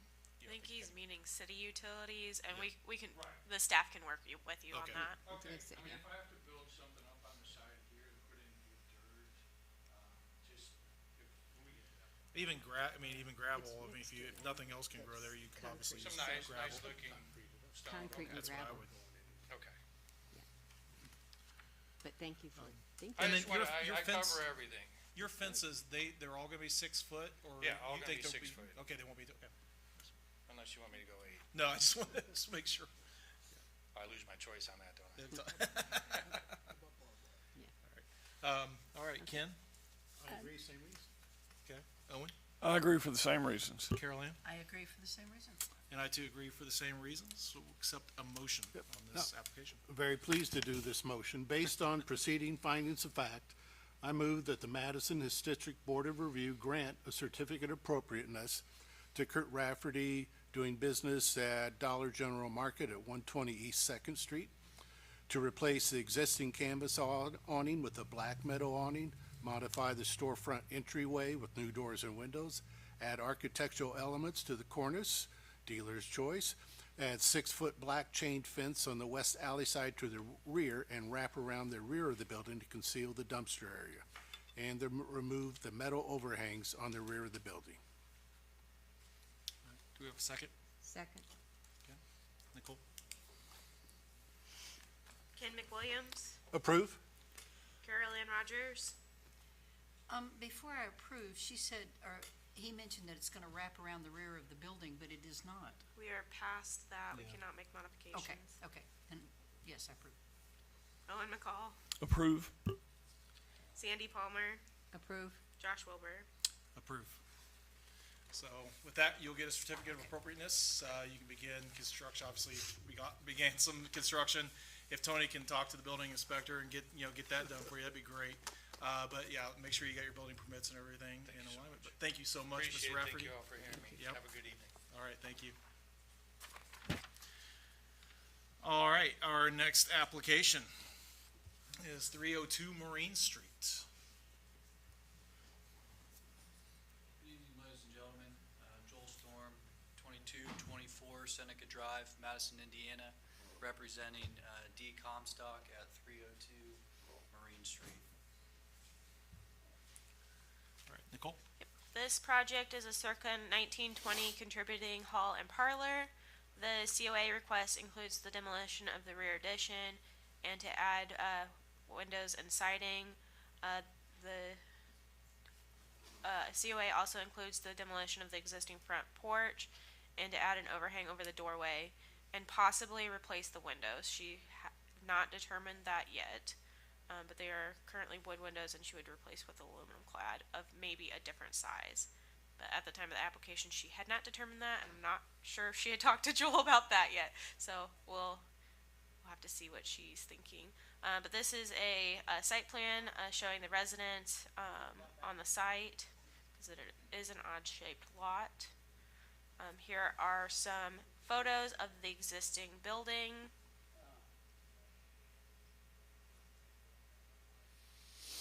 See some deterioration there. And the screen and porch is part of the addition she'd like to remove. And you can see the condition of some of the windows. And these are just some inspirational photos that she provided. She does not want to do a full porch, just a simple wood overhang is my understanding. And that is all I have. Joel, can you do me a favor and help me understand what rear addition she's wanting to remove? Because I'm Yes, sir. I'm not sure what part of the house is getting. Yes. So I'll have to, Dee and I went back and forth on this too, so she explained to me that the addition was post-1970s, and I believe it to be the screened-in area as well as. Right there. Right here, so basically, this gable was all original, and then when you go to this shed-style kind of roof, that is all 1970s. So the idea is remove that, Yes, sir. and then you're gonna rebuild. Negative, I believe Nothing, okay. Dee's intent was to, this should hopefully conform to everything you guys want, because her intent is to make this as close to historic as it was. Okay. Down to Okay. removing that aluminum siding. We inspected the wood, the lap siding's under there. Fortunately, it doesn't appear to be rotted, so Nice. our attempt is to restore that, paint it, with a possible stipulation, if it is rotten or unrestorable, to revisit, and then try to get definitely get the appropriate siding put on there. Okay. So take that off, and then on the front porch, that doesn't even look historic anyway. No. But, so removing that front porch structure, right? And then what's the design you're looking So for? she had two different designs. We looked at this, the header is tied in like at the top of the window, so whoever did that, I don't know why, it's not even functioning correctly. Yeah. Dee in the previous photos showed one that was a gable style structure, I believe centered. Okay. Yeah. Yeah. So, and then the other is a shed style. Now note that the doors in this picture are centered, hers is a little off, so we obviously try to match that door with either the shed style roof or the gable style. Okay. And then roofing of that will be whatever is consistent with the shingle. So either way, you'll go shingle on top of that. I think that's what she mentioned, and I think that's her intent. Okay. She was kinda happy to be able to get rid of that excess roof, it'd be cheaper to roof at that point, so. Yeah. Oh gosh, there was something else I was gonna say. I had another question. Oh gosh, darn it. I'm The missing something. windows, I believe, as Nicole mentioned too, there is some, significant sign of weathering, some rot, especially in the sill area. Are we talking all the windows around the house? Are we talking? I didn't inspect every window, to be truthful, I just inspected the north side, which is, I believe, opposite of this. However, the ones that I looked at, I venture to say they're in similar condition. I expressed to Dee that if she's trying to restore this to historical value, we'll take every measure to see what we can do with wood, since I believe she's applying for the base grant with this. So that's written in the budget, is to repair these with wood. Okay. So, unless there's some contributing factor that doesn't allow that to be necessary, which I don't think there is, that's our intent, to Okay. replace it with wood. Okay. And so right now, her intent is to just get that back section off and nothing, you're not doing anything else there, right? Correct, yeah, so I In this believe thing, Dee, yeah. she's wanting to kind of just get the beginning of this project and then move along, timeline that's a little more suitable to her. So these things won't be happening within a month, we're just kinda gonna start and then take it, from there. Is there a plan to put windows then, after you take that back section off, is there a plan to maybe add a window or two on that side? You don't- or you don't That's know? discretionary to Dee, I don't wanna speak for her on that behalf, but I believe that the addition, there may be room for those two windows over there. It's been a minute since her and I spoke about Okay. that particular thing. So at this point, because it's not with the application, we wouldn't be approving any windows there, right? Application, she did say in her application to remove the rear addition and add windows and siding on that wall. You just gotta add a door anyway, there's no back door. Okay. She hadn't drawn out where she wanted those. Okay, to so be she wants a located. door back there. Yeah, when they take the addition off, the door's gone. Yep. So I believe there's what is now an entryway into the addition, which would have been the original door on the back, if I remember correctly, so. Okay. But we don't know how many windows she wants to add on that side, so there's some specifics that we don't have. And I don't know how that would work, Nicole, with, giving some staff approval to windows on that side. I mean, obviously, it sounds like she wants to use wood windows, which that's great. I think that fits, but knowing how many on that side would be and then the style, right? So, Could we leave off the windows, to vote on the windows and just go with the, demolishing the rear of it and putting the front porch on? for me, not knowing how many, and this, I would assume she'll go 1/1 like her other ones, but that, you know, I don't wanna assume, I hate assuming, so I wouldn't do that. You know, just not knowing that, I think it's pretty simple, you know, at the end of the day, but she probably doesn't know yet either until she sees that demo happen, and, you know, you put the wall there, and she goes, oh, okay, here's where I'd want, you know, I wouldn't know. So, there may be something she could come back in, or you come back in and say, hey, now we're at this point, this is what she'd like to do, is add these two windows here and here, 1/1, you know, so. The application states that she's gonna add windows, so. But it doesn't say how many, Yeah, and it doesn't say so where, it doesn't based say. on the width of the home, it's not to me, that's not a big piece of the application, the number. Okay. I agree with you. Cause it says add windows and siding, so we're good. But it doesn't say the type of window or style either. So we'd have to say it's gotta be 1/1, right? Yes. I mean, so, okay. So we can put that in our, Motion. motion. Yep. Can. Okay. Any other questions or comments from the board? I mean, why should it be 1/1? Well, I mean, it looks like the rest of our windows are like that.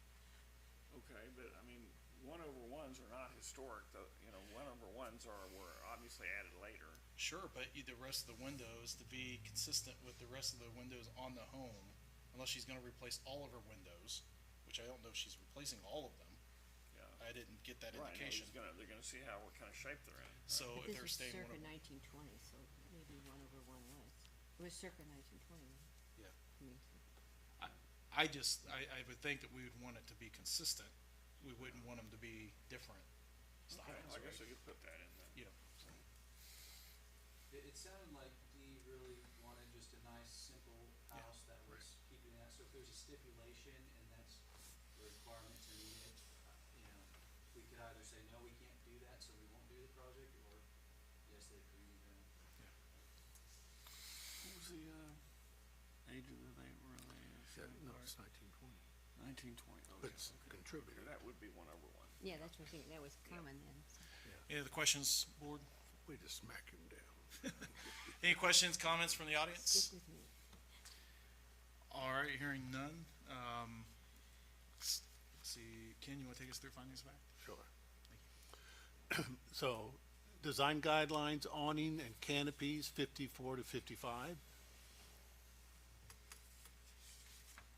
Are we talking about the front porch that she's trying to demolish? Okay. All right, so we're not repairing, we're not replacing awnings, that's a canopy. So install new awnings on buildings, still gonna go up, awnings, where's it? Can we go down, Nicole, does it come up with canopies at any point? No, they don't just refer to awnings in this section. Yeah. Okay, so whenever I say the word awnings, think canopies. Yes. So, replace canopies with appropriate materials, design dimensions, install new canopies on buildings at traditional locations such as front door. Select awning canopies of traditional design, which the two designs, the shed type and the gable were, you know, really both attractive. Use canopies of traditional materials, which sounds like the whole project's using traditional materials. And canopies should be constructed of none of those things there. Right. Another page, Nicole? Windows. Retain and preserve historic windows, and I think I've heard you say that that's Dee's goal all through the house. Maintain existing historic where possible, which she's doing. Repair historic windows where possible, sounds like that's her plan. And new windows must match the originals in overall size and opening areas, and must be 1/1. And windows again, so new window openings shall not alter the historic character of the building.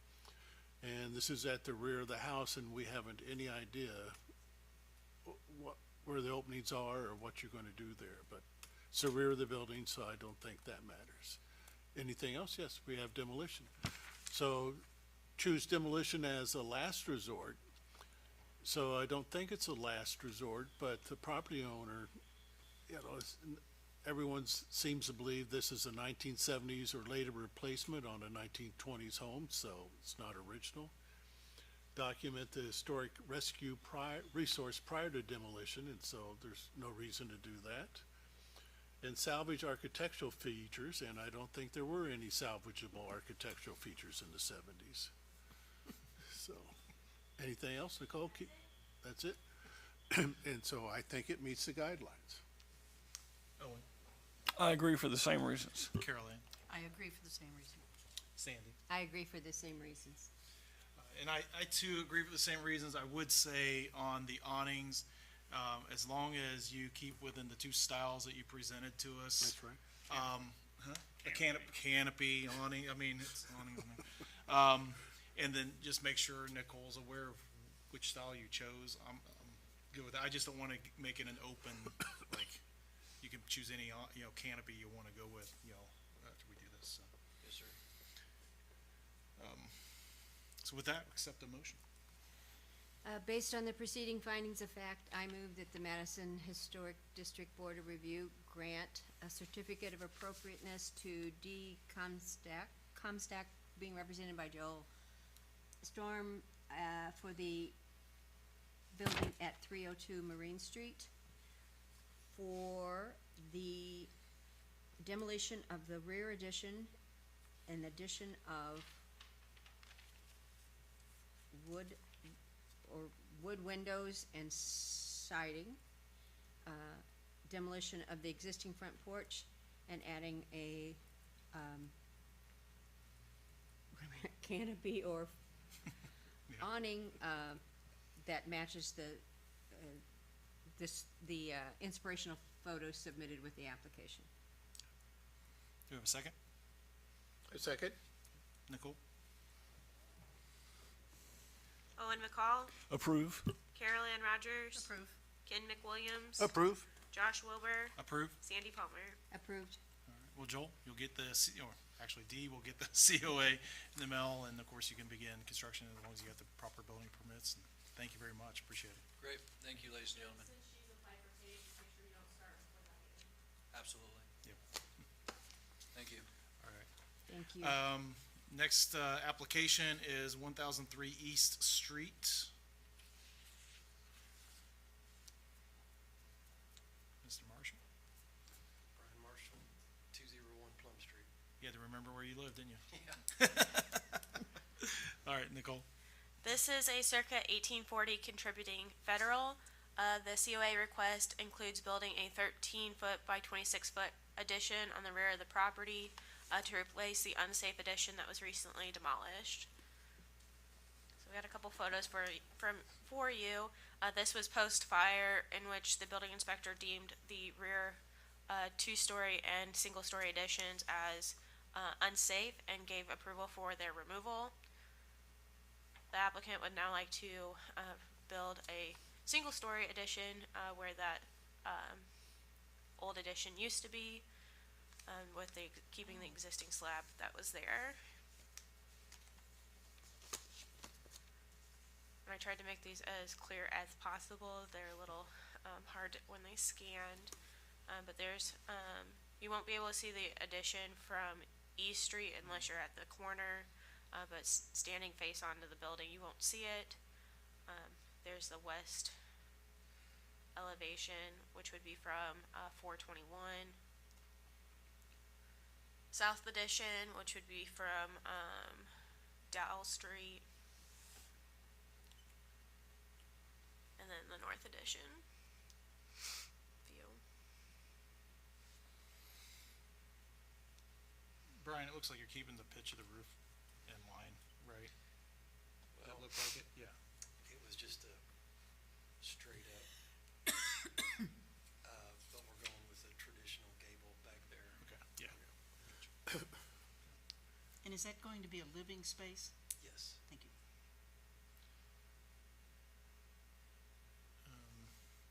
The materials I assume you're using materials that match the current structure? Yeah, the one thing that I didn't put anything, it was all standing seam back there that was demolished in the original part of the house up on East Street. That's it's still shingles, and we're doing standing seam on all of it, we'd like to just go ahead and add that in there for that shingled original part of the house too, if possible. So you want to put shingles on it? No. No, you want to put standing seam on it? Standing. Okay, I wasn't sure which way you were going, okay. Okay, So he wants to add to his application Yeah. to replace this shingles with roof standing seam. on this, yes. Yeah. Sure you'll get a bunch of blowback for that. I, in Windows, I thought I saw, no, I didn't, They're all replacement windows in there now. yeah, There's one window on the addition, on the side. yeah. Is it, are they aluminum clad windows? No, Are they're they- all vinyl. They're vinyl, okay.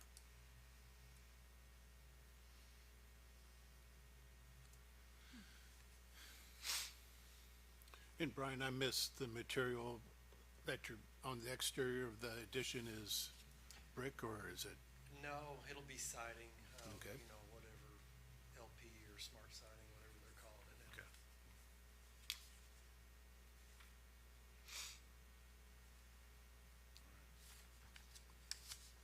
Other questions? Questions, concerns, comments from the audience? Hearing none, Nolan, you want to take us through findings of fact? Okay. All right, so new construction additions, pages 88 through 90. Okay, they should be, these new additions should be located at the rear, which this one is. The overall proportion should be compatible in height, scale, size, and massing so as not to overpower it. It is smaller, so it does not overpower it. The elements, let's see, design elements should be compatible. Building terms, materials, style, color, roof forms, massing, proportion, spacing. He is, the main part of the building is brick, and this is going to have siding on it, but this will be replacing the burned and destroyed addition that also was wood. So that's consistent with the guidelines. The slope of the roof will be exactly the same as on the original house, and also it's very nice to hear that even though the main part of the house is shingled, which means he could have replaced, it would be within the guidelines to replace the destroyed rear part with shingles, even though it had originally standing seam. They're choosing to put standing seam on the whole structure, which I think is very admirable, and I just want to make sure we mention that.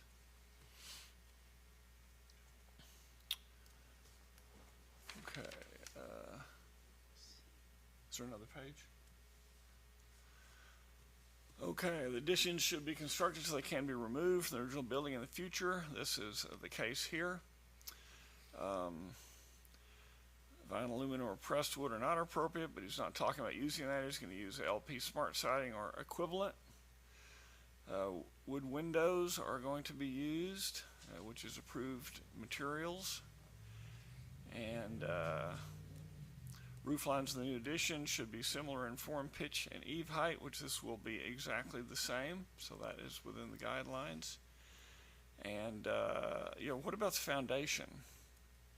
You're using the existing foundation. That was no? No, it was all stone, so it'll be a new foundation. It will be a new foundation. Yes. Okay.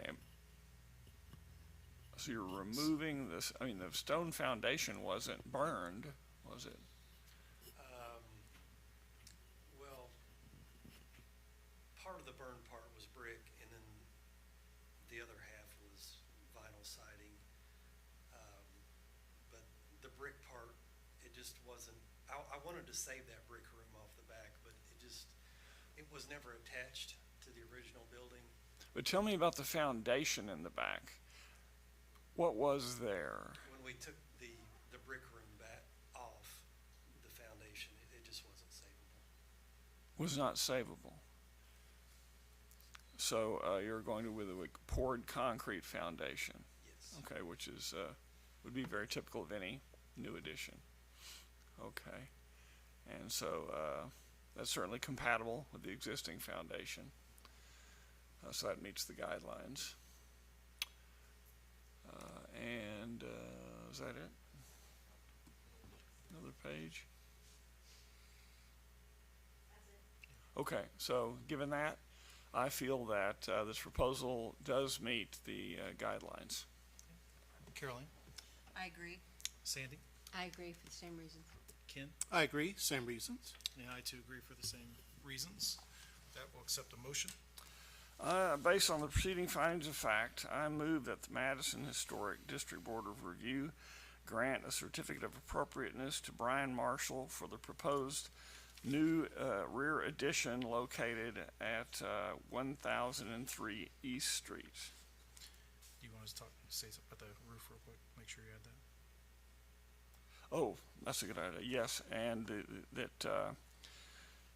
the siding will be LP Smart siding or equivalent, and the new roof, the existing shingles or previously existing, now burned up shingles will be replaced with a standing seam roof, which will also extend completely over the main structure of the house to replace the shingles that are there.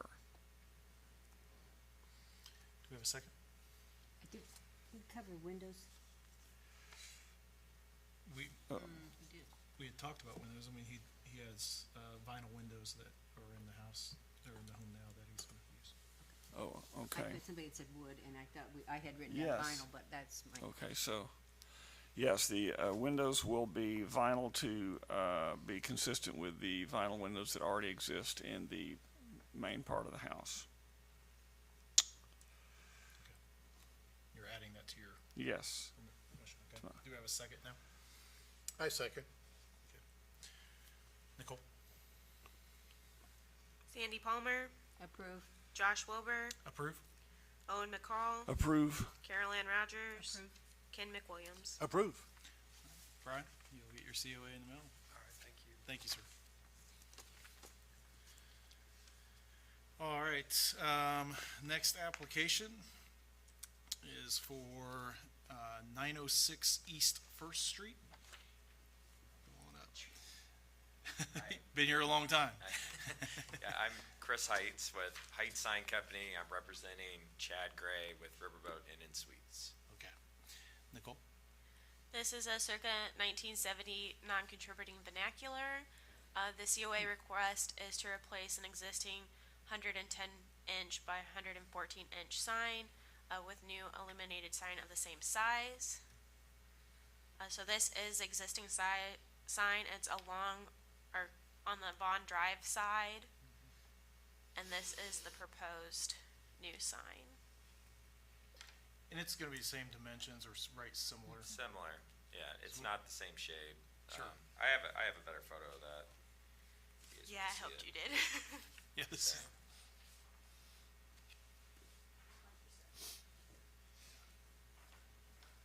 That's existing. Good.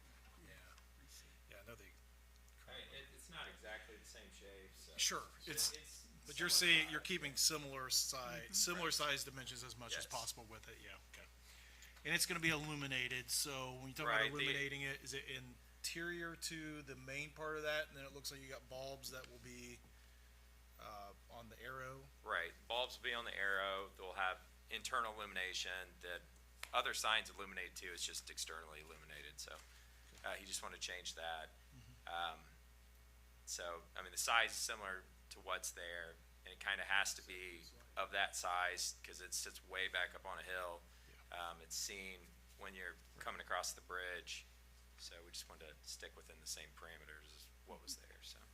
So, is there motion with any of those lights? It's just lights through the, So there is 'Cause the not current motion, light- I mean, you can put a flasher on it if you wanted to, but I mean, we never really talked about that, so. But, I mean, all that would be is just, you just would have different circuits that would say, you know, light these bulbs up and turn those bulbs off, but he never mentioned that he wanted a flasher or anything like that, so. And I'm assuming with those bulbs, I hate this and stuff, but with those bulbs, they're not extremely bright. They're bright enough for traffic to see it, but we got the neighbors all around there. They're not gonna be so bright it's gonna be a Right, problem for correct, neighbors, right? yeah.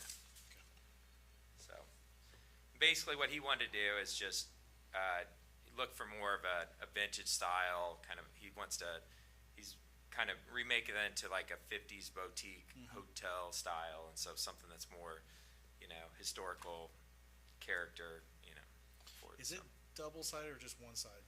It'd be Is it same- single-sided, yeah. Single-sided, okay, so, yeah, okay. Nicole, this is a large sign today. What's the standard? Freestanding, sign, which this falls under, is, 16 square feet is the size allowed in the, ordinance. So it's inside the ordinance then? The size, Yes. I haven't calculated the measurements. He said it was 9 feet by 9.5 feet, Right, this so is, it would be like 80, right, this does one- not fit within the Yeah. 16 square foot, So, but no. the Didn't think it did. existing sign is not conforming to that anyway, so this was coming back to a 16 square foot sign would not even be read from. So it's way bigger Yes. than the guidelines. That's what I thought. It's way bigger. Way bigger. but it's not bigger than what existing. Correct. And I'm not sure, do you know the height from the ground? I did not measure it. It's similar to what's there. It's about So- 20 feet, isn't it? Right, it's up in the air. Yeah, I was looking Yeah, at it it's off, today. it has a steel pole there. But that- So we're trying to just go back with the same height, same general square footage, size as what's there. When I went by today and I took a look at that, I chatted with the fellow there, and he showed me that the original sign is still behind the wooden sign that's in front of it, and it was a neon sign from when it was General Madison, President Madison. okay, thank you. And, that the neon was not available to be repaired, it couldn't be repaired. Yeah, And this sign is not that much bigger than that, but it's gotta be at least 50 yards back there. It's half a football field at least. And to see it from the bridge, I think this is not an oversized sign. right. It's not like it's Correct. down on the side of the road. Yeah, it's like 3 blocks away from where it it's, from where it's viewed, so, and it's way on top of a hill. It's like a billboard in essence, and having like a billboard somewhere off. smaller. It's smaller than a normal billboard, but it's kinda like, trying to have something like that there. Is there something in the guidelines when there is an existing sign? Is there sort of a grandfather thing that then you, There is not, so change in anything with the sign, does not fall under maintenance, they have to come in here for full.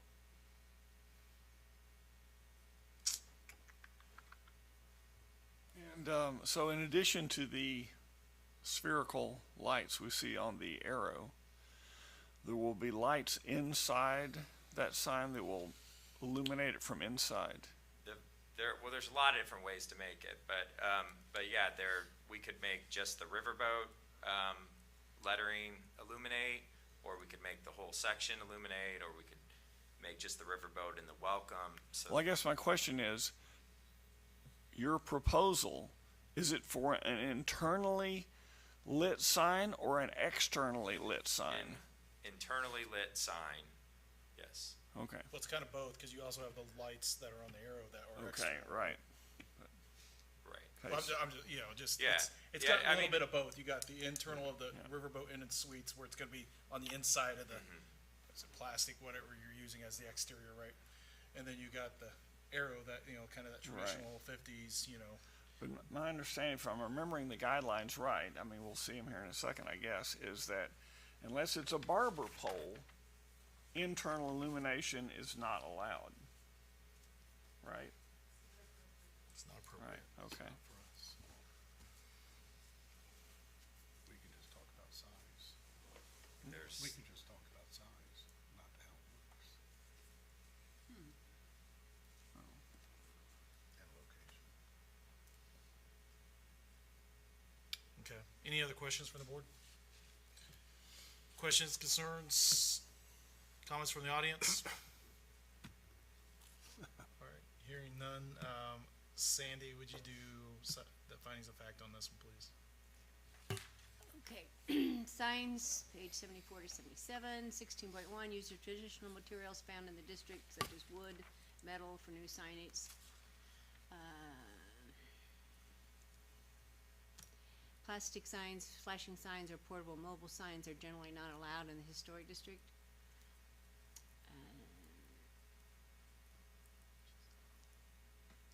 Okay, 16.2, place signs so that they do not visually overwhelm the building or streetscape. I think this is in conformance with that. It's a big sign, but it's way off the road. 16.6, use of internally illuminated or flashing signs is not appropriate. Use ground-mounted spotlights concealed by landscaping or wall-mounted lights to light sign at night. This sounds like this is not in conformance with 16.6. Freestanding signs must be low-mounted and must not obscure pedestrian views. This would not. No more than one freestanding sign can be allowed per street frontage. That's all we're looking at here. And they may not exceed 16 square feet face and 25 feet high in height. Freestanding pole support should be simple in design. Freestanding signs must be set back from the street and sidewalk conformance. So in conformance with 16.7. Is there any more?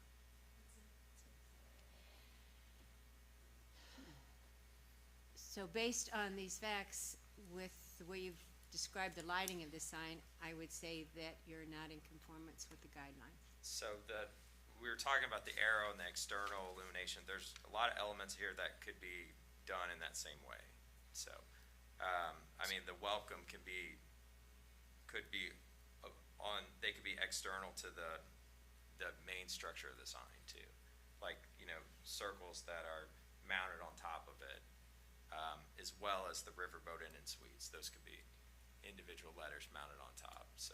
So basically, they would be externally lit because of that, right? Right, in the same way that the arrow is. I mean, they would just be, instead of being lighting internal to the sign, these would be elements on the front of the sign. The 16 square feet, I mean, you would not even be able to see that sign from the bridge at 16 square feet. And the existing sign is already at that size, so we're just going right back with the same size.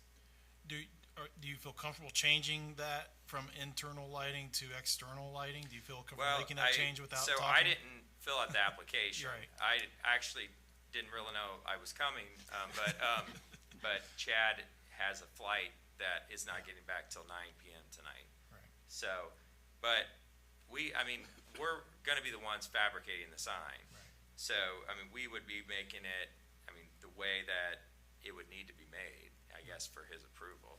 I mean, there are things that we would have to go over. I mean, obviously, you'd still have to approve modifications to it with Sure. me, but, cause I'll be giving him a quote and he'll be saying yes or no to go with it. But I know he likes the look of the sign. This is more, in my opinion, it's more historically appropriate. It looks like something that would have been done in the 70s when this building was built. It looks more like a hotel sign than what they have there. I don't remember the President Madison sign. I mean, I barely remember that as a hotel, but I don't remember it being neon. I mean, it could have been, but I don't remember that. Neon is not an option anymore. When my grandfather, when he started Heights Sign Company, he would bend neon, but he stopped doing that at some point, and then we would use a guy in Scottsburg to do our neon, and then that guy got older, and then he ended up passing away. Then we used a guy in Indianapolis, and then he got older and stopped doing it, and now we're just presently looking for anybody in the general region that can do neon, but almost all of it has been replaced. I mean, there's a few neon signs that we're some of the only sign companies that can actually keep them going, because just no generation of sign people know how to do it anymore. So it's normally my 70-year-old dad that's climbing the ladder to fix the Hinkle sign or the Fountain Flower sign, but there's only just a few in the county anyways anymore. And we do what we can. For me, the size of it, since you're not going larger than the sign that exists now, is not a knockout factor for me. The lighting is probably the knockout factor for me. But So lighting, if he, So- if he he changes used the it to change it to be- external lighting, I'm much more meaningful. you would be more, you would feel like it, even though it doesn't fit the guidelines, you would feel like you I you could go make with an it, he's in exception. conformance with Okay. most of the time. Exterior. Well, I'll get the kids. So we would, we would make those, Are you- like, the Riverboat Inn lettering would be the channel letters that would mount on top, similar to several other signs in Do you wanna downtown Madison. make that change to the application? I feel comfortable At in this doing point? that, cause Okay. that's probably how we were gonna construct it anyways. Okay. So essentially the white section that you see will not illuminate. Right. It'll It'll be just the be letters. yeah, we may have to change, you can't illuminate black. So, so we'll have to do some changing probably around on some of the colors. What's that? Yeah. Right. Yeah, we don't. So, But you can't. so that would be, Can you go back to that sign, while he's talking about, we're looking at, please? Can you pass those papers back down? so that, here's another version of it too, that. And then I think I had the version of it with, and I apologize, I would've made copies, Oh, you're fine. I didn't know exactly what I was doing. This is my first historic board review for signage. You got to But, see it all. So, that's, like, if you look at the Fairfield Inn, they have they have channel letters that are on the building. I guess they're mounted on the front of the building. That would be a competitor to what he's doing. The Chandler Inn, or the Chandler Hotel has channel letters that are mounted on the exterior of the building. So, those are direct competitors where he would be doing the same thing.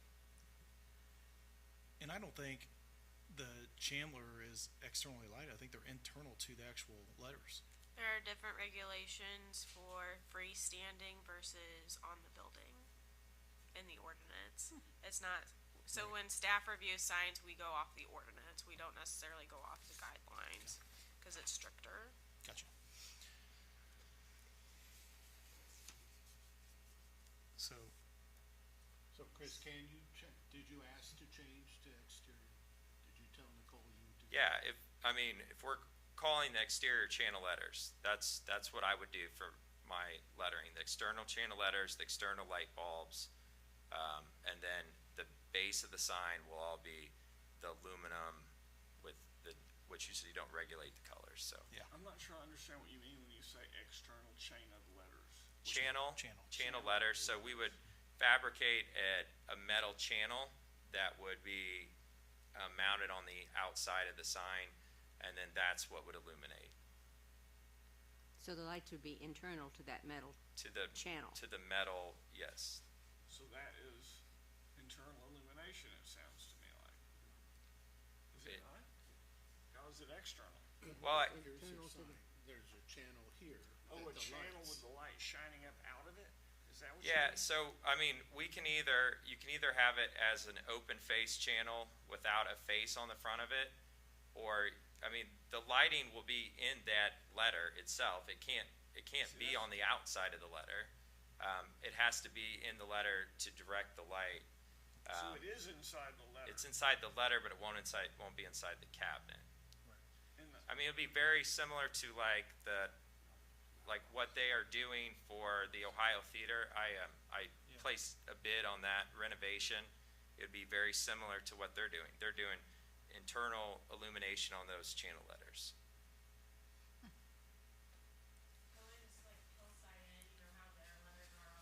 Right. Yeah. Okay, so is this within the guidelines or not? It's up to the board. The board has to decide. Well, this So- is not normally a part of the guidelines we read, because. Right. We don't come across this a lot. Signs Yeah. very But I will tell, for the board's sake, we had an application and the Legion, has an LED board. And it is in the historic district, and whether, you agree with that sign or not, it was approved. That's internal lighting, LED is internal lighting. Well, It we- actually, but it flashes. And it also is in downtown Madison. It's up on a pole. It's very similar. We are not held aspect. to what any previous board has done. That's true, but it has been done. And so I just, am bringing it up because it was, not too long ago that was done, and it's in a similar fashion that it's up on a pole that's higher than the norm. It's, and this isn't even being asked for LED lighting. This is being asked for something that's a lot more historic, well, I say, 50s looking, for sure. So, just as a comment for the board to consider.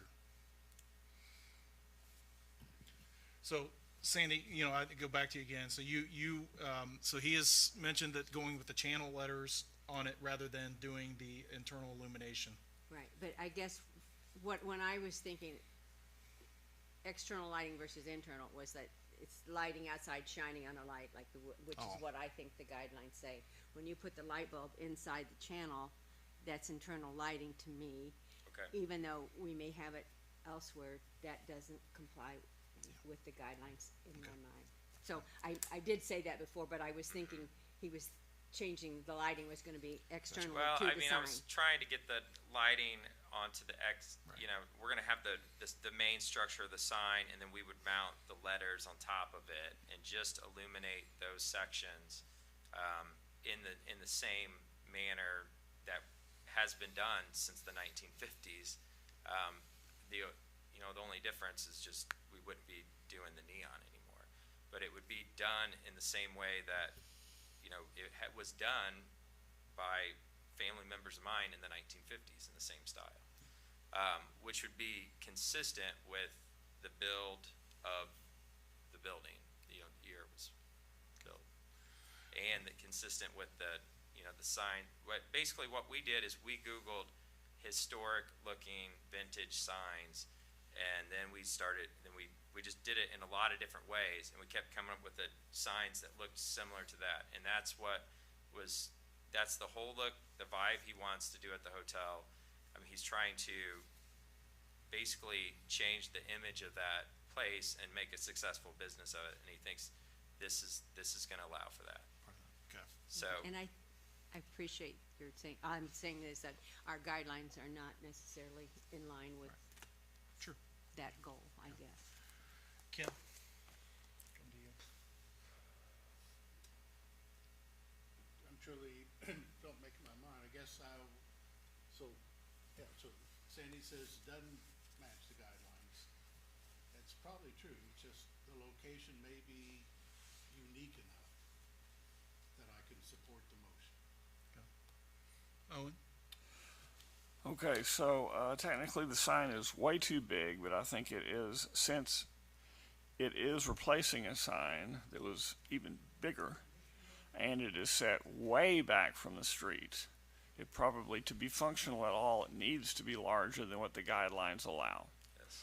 So I think we can allow a violation of the guidelines, a technical violation of the guidelines in this instance. However, the proposal is backlighting it, part of it, which is a violation, and it might be too high. I'm not sure. We don't know the exact height of it.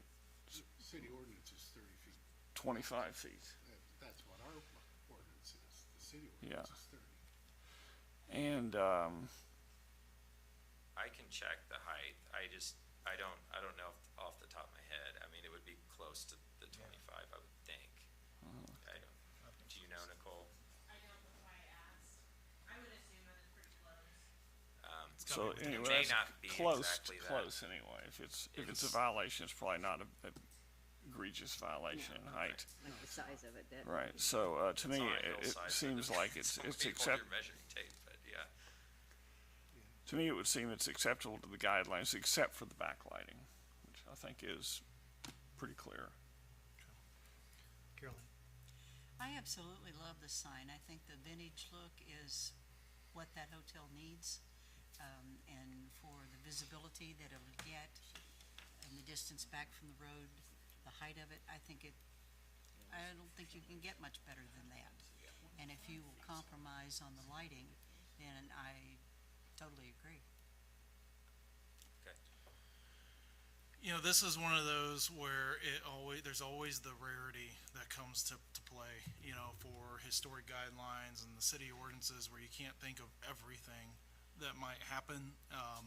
You know, we have billboards in downtown Madison, that, you know, we're not sitting here talking about either. But, you know, so I really think of this, although it's a sign for a specific, you know, hotel, that it is very unique. And I think, Ken said that this is just a unique application where you have to really take into account all the different aspects of the placement and things. So, you know, I think the sign, you know, is fine. I think if they go external, and that's, you know, external, we go with the channel type lighting, it's, you know, that's fine. But with this being so unique, although it doesn't fit, you know, the historic district guidelines for the normal signage that we would come by, this is just different, so. Okay. So with that, the motion's gonna be the tough part, board.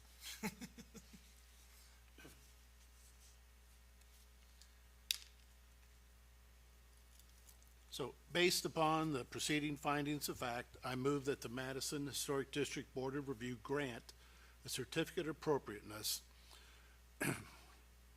to Marcus Gray doing Riverside Inn Hotel? Riverboat Inn at 906 East First Street to replace the existing 110-inch by 114-inch sign with a new illuminated sign of similar size. You wanna leave it like that, or you wanna say anything about the channel lettering? Just, it's up to you. No, I will add to that, so. But I don't know what to add. So, no, we can't tell need to you. put some, so do you wanna say channel, do you wanna say non-internal lighting? It's not my motion. I want, it's your Yes, I motion. know, I'm just, I just think just, if it's gonna, if we're gonna say he can have a illuminated sightline, have it however it looks best. okay, then no, there's no addition to the motion. Okay, Do we have a second? I'll second it. Nicole? Gotta get to the right page, sorry. Carol Ann Rogers, Approve. Ken McWilliams. Approve. Owen McCall, Do not approve. Sandy Palmer, Do not approve. Josh Wilbur. Approve. Before you will get a certificate of appropriateness, for the project. Of course, obviously, make sure you get any permits that Our you have to sign. have as well. Okay. Our sign guidance. Thank you. All right, thank you, appreciate it. Thank you for your patience. He sat here through Chris, the it's whole so- meeting for this. It's only been Yeah. 25 years, brother. What's that? Kevin McWilliams' father. I thought so, So. I wasn't sure. Yeah, I haven't seen that. I see Carrie occasionally. Yeah, good. Take care. Nice seeing you. Thank you. All right, so the next one obviously was incomplete, so we won't cover that, right? We'll go back to the first one that was on our docket tonight, which was for 407 East Vaughn Drive. It's my understanding, because I wasn't here.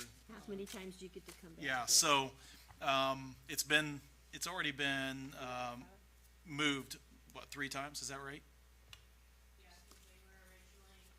You were originally on the September agenda.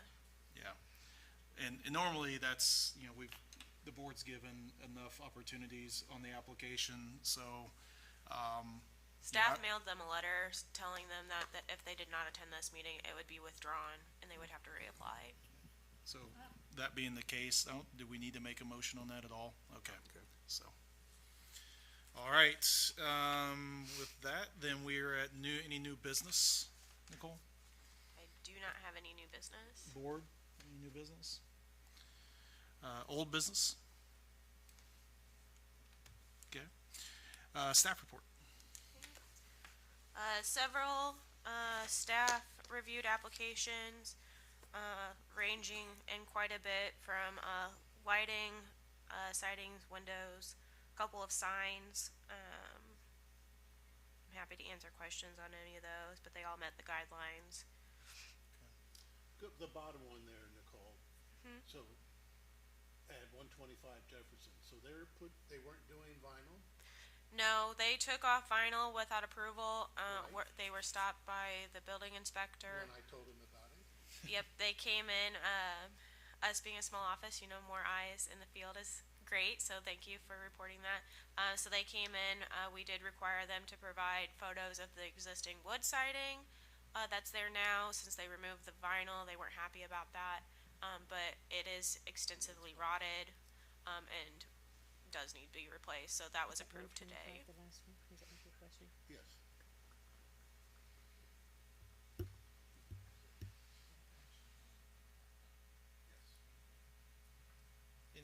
Any other questions about staff report?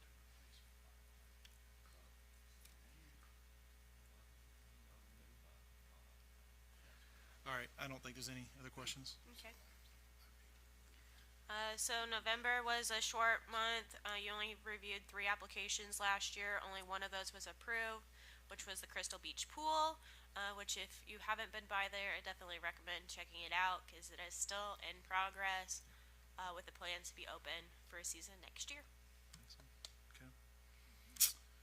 All right, any questions, further questions for Nicole? Is there a status on the bottom one? It is still going through It's- legal. It's legal. Okay, thank you. I have not Alright. heard of a date yet.